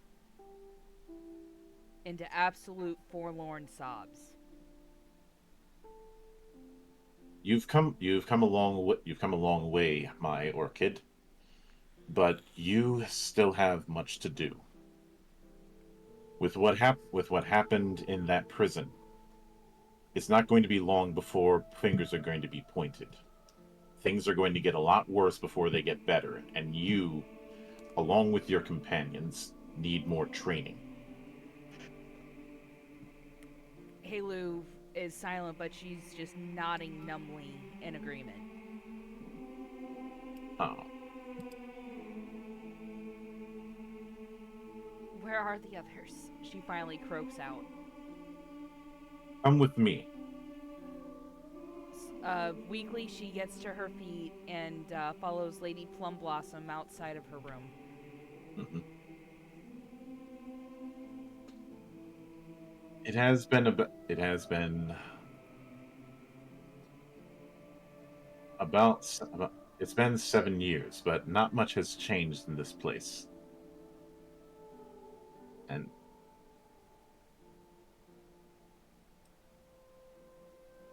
now, for the benefit of the rest of you, I'm going to be sharing this particular map.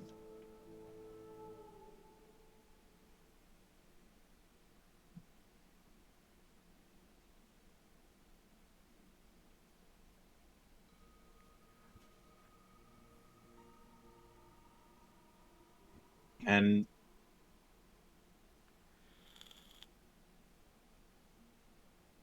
you do see that within the garden area, so around, If you I'm not get let out into the pavilion area where you see that whirlpool, and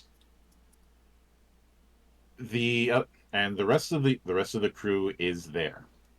They've been banged up, and some of them are wearing a lot of bandages because you ended up getting beat the hell out of you. She does say, according to what your new friends have said, you ended up fighting a Yao and an Imperial agent. we did, ma'am. Then you're both brave and foolhardy, as much as I remember. So that hasn't changed.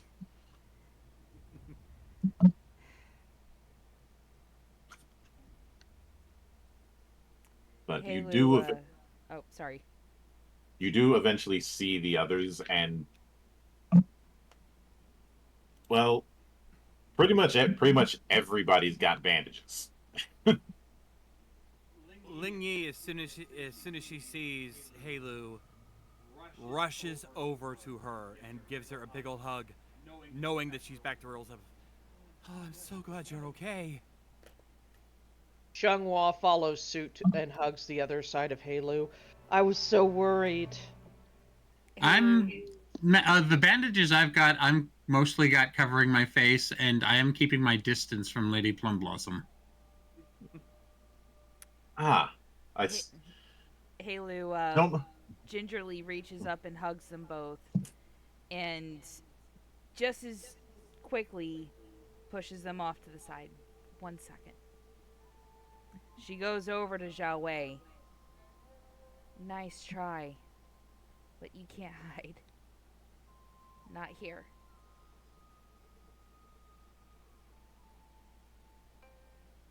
Considering I don't look like I did when I left.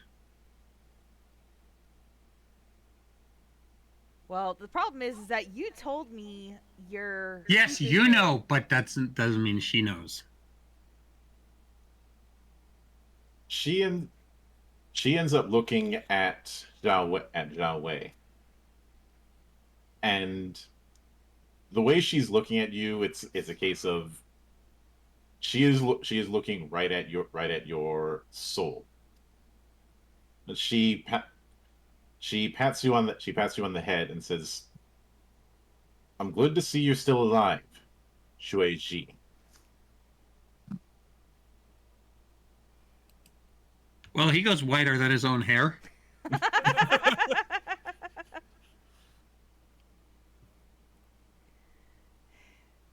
You should know we can never hide from her. You know how it is. You can't hide anything from From hide Mom. anything from your parents, especially your mom. And Ling Yi just goes, wait, what? Halu turns to Ling Yi. He's one of my brethren. Well, Plum Blossom looks to the others, then looks to Zhao Wei and immediately smacks him upside the head.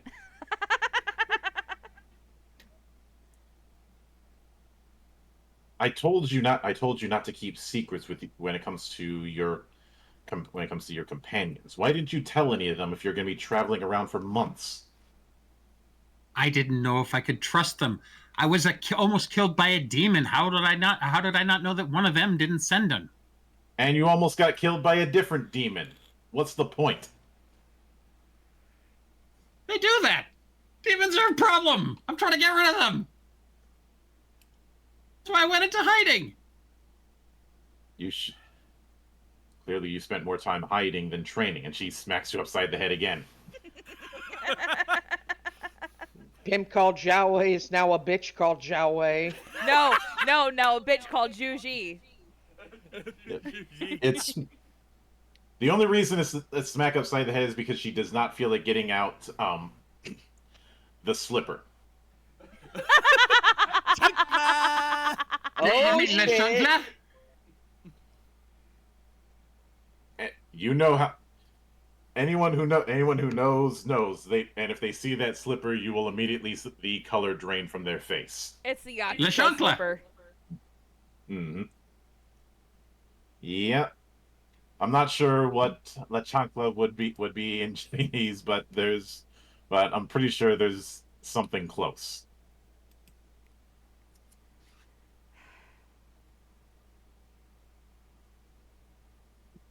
You all were messing around with things that were of much higher importance than you were ready for. Well, some of that is on me with two of you because you were my students. The rest of you, I don't know who trained you, but for what you were doing, it clearly wasn't enough. Until I say otherwise, you're going to be training and cultivating here. I would rather not have any more of my children be sent to the proverbial fire. And she's basically making it clear you guys are training here. In the case of two of you, it's because you were biting off more than you can chew, and for the rest of them, she wants to make sure that her kids are protected, which is gonna fall to the rest of you. And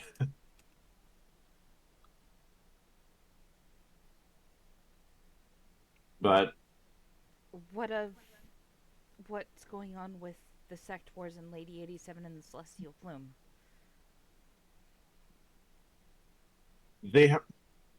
my sources have revealed that they have agreed to a temporary truce. Longma clearly had no involvement in the movement of that, and the Plume Masters. Now that an Imperial agent is involved, they've all chosen to have a truce.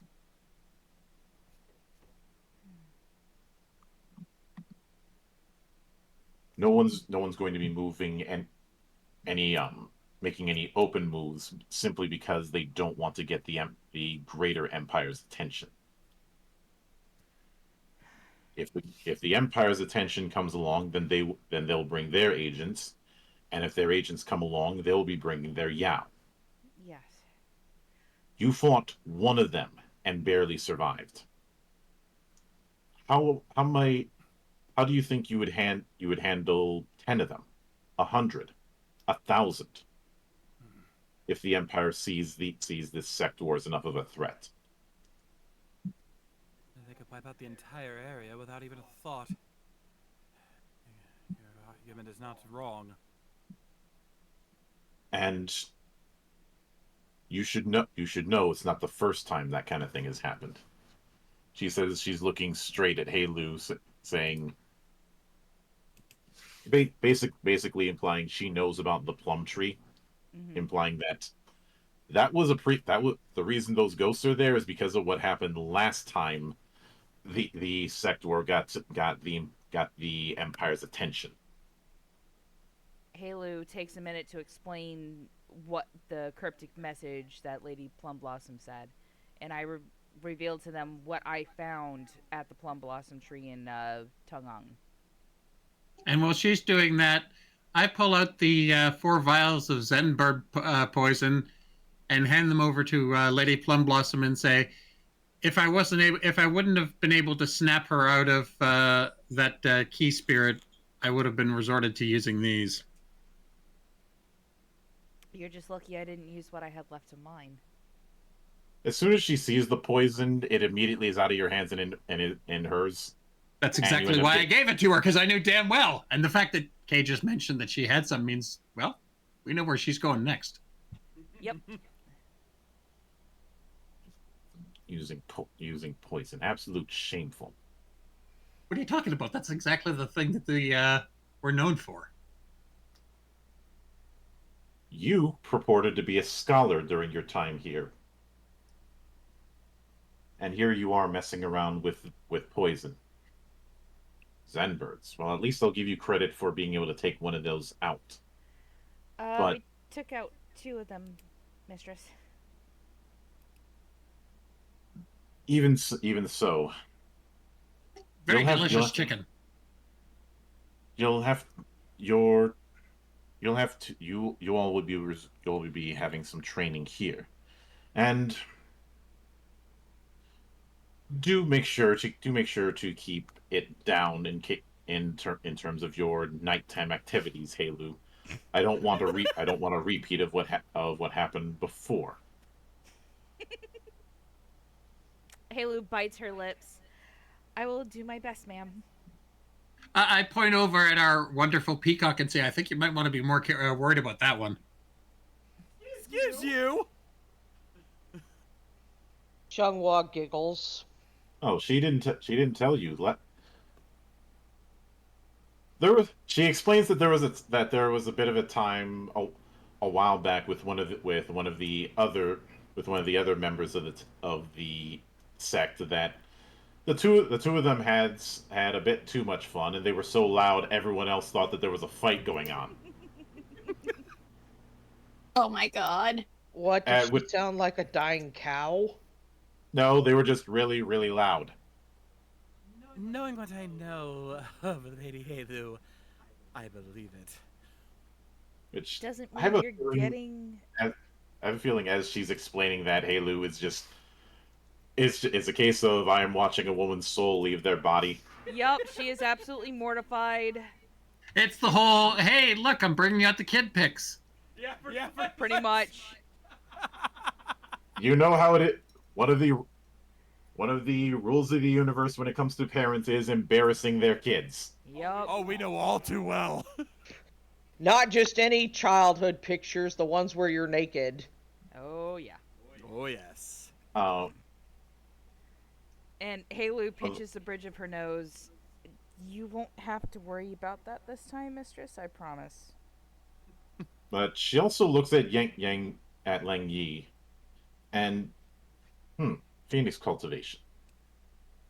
I haven't seen it work this well, and I must say you felled out nicely. I would agree, Madam Lady Plum Blossom. It was quite an interesting experience. You can thank Crescent Phoenix for that. Even though I no longer trust her after what we've learned. It is understandable, but I think you all deserve at least deserve a bath. At which point you're escorted out to bathe in some of the waters that the place has. Oh, thank God! In the aftermath, getting uniforms for you all.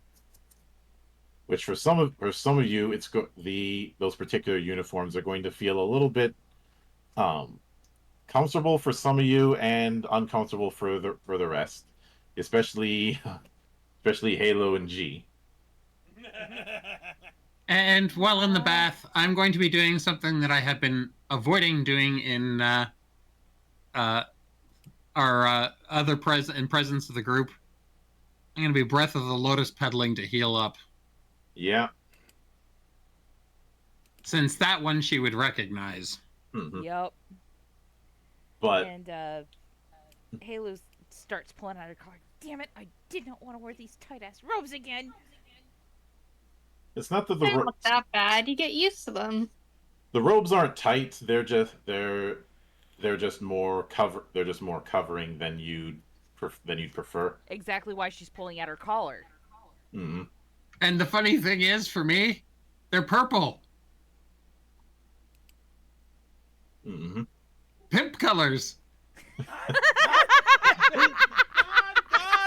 damn it! I'm not making fun of him ever again because he saved our bacon. A pimp called Xiao Wei is a savior. A pimp called... Hey Lou, I have a Yes. question for you. What is it, Huzhao? Do you... I know you specialize in poisons, but do you keep any of the specimen alive? Like, let's say, spiders? Halo nods. I don't necessarily specialize in poisons per se. What got me kicked out to begin with was that I was using spirits. Ah, But I do have a couple of venomous critters on hand for said rituals. And she lifts off the spider, the centipede, and the snake. if you wouldn't mind, I would, love to have the spider for myself. Of course, I'll pay you if needed. Oh, if we ever go into market, we could always get you one that's more fitting to your taste, because this one is a very specific regions, and I cannot quite part with it. Phoebe! Kitty. Kitty! Loki says hello to everyone. But as everything more or less wraps up and starts to calm down, that is where we are going to close off the 87 Shadows of Fanshu as far as the campaign. Down the road we may revisit this cast at a later date, but for now the campaign isn't ending, but it is shelved. It's on hiatus until schedules can clear up. Yeah. Yeah, I've got a new job, which means Saturdays are pretty much out for me anymore. Mm-hmm. But that doesn't mean it's going to be the end of the Cloister. Next week we will be returning with our between season guest run, as good friend Tim Gonzalez is going to be running his game, Beacon, with us. And next month will be the first guest campaign, as we'll be going through Untold Destiny for the month of March, and coming in April we'll be visiting Mythcraft for the Veil of the Eternal Night. And if any of you are hearing that and thinking of going with whips, we have that covered. So Veil of Eternal Night is in April. Yes. Mm-hmm. Woo! So, with that said, I do want to give a thanks to everyone who stopped by. I do want to thank Omega Player 5 for the raid. Everybody who's been recent follows that I wasn't able to track because I'm multitasking as GM. And I hope some of you stick around for more of the stuff that we do around here. But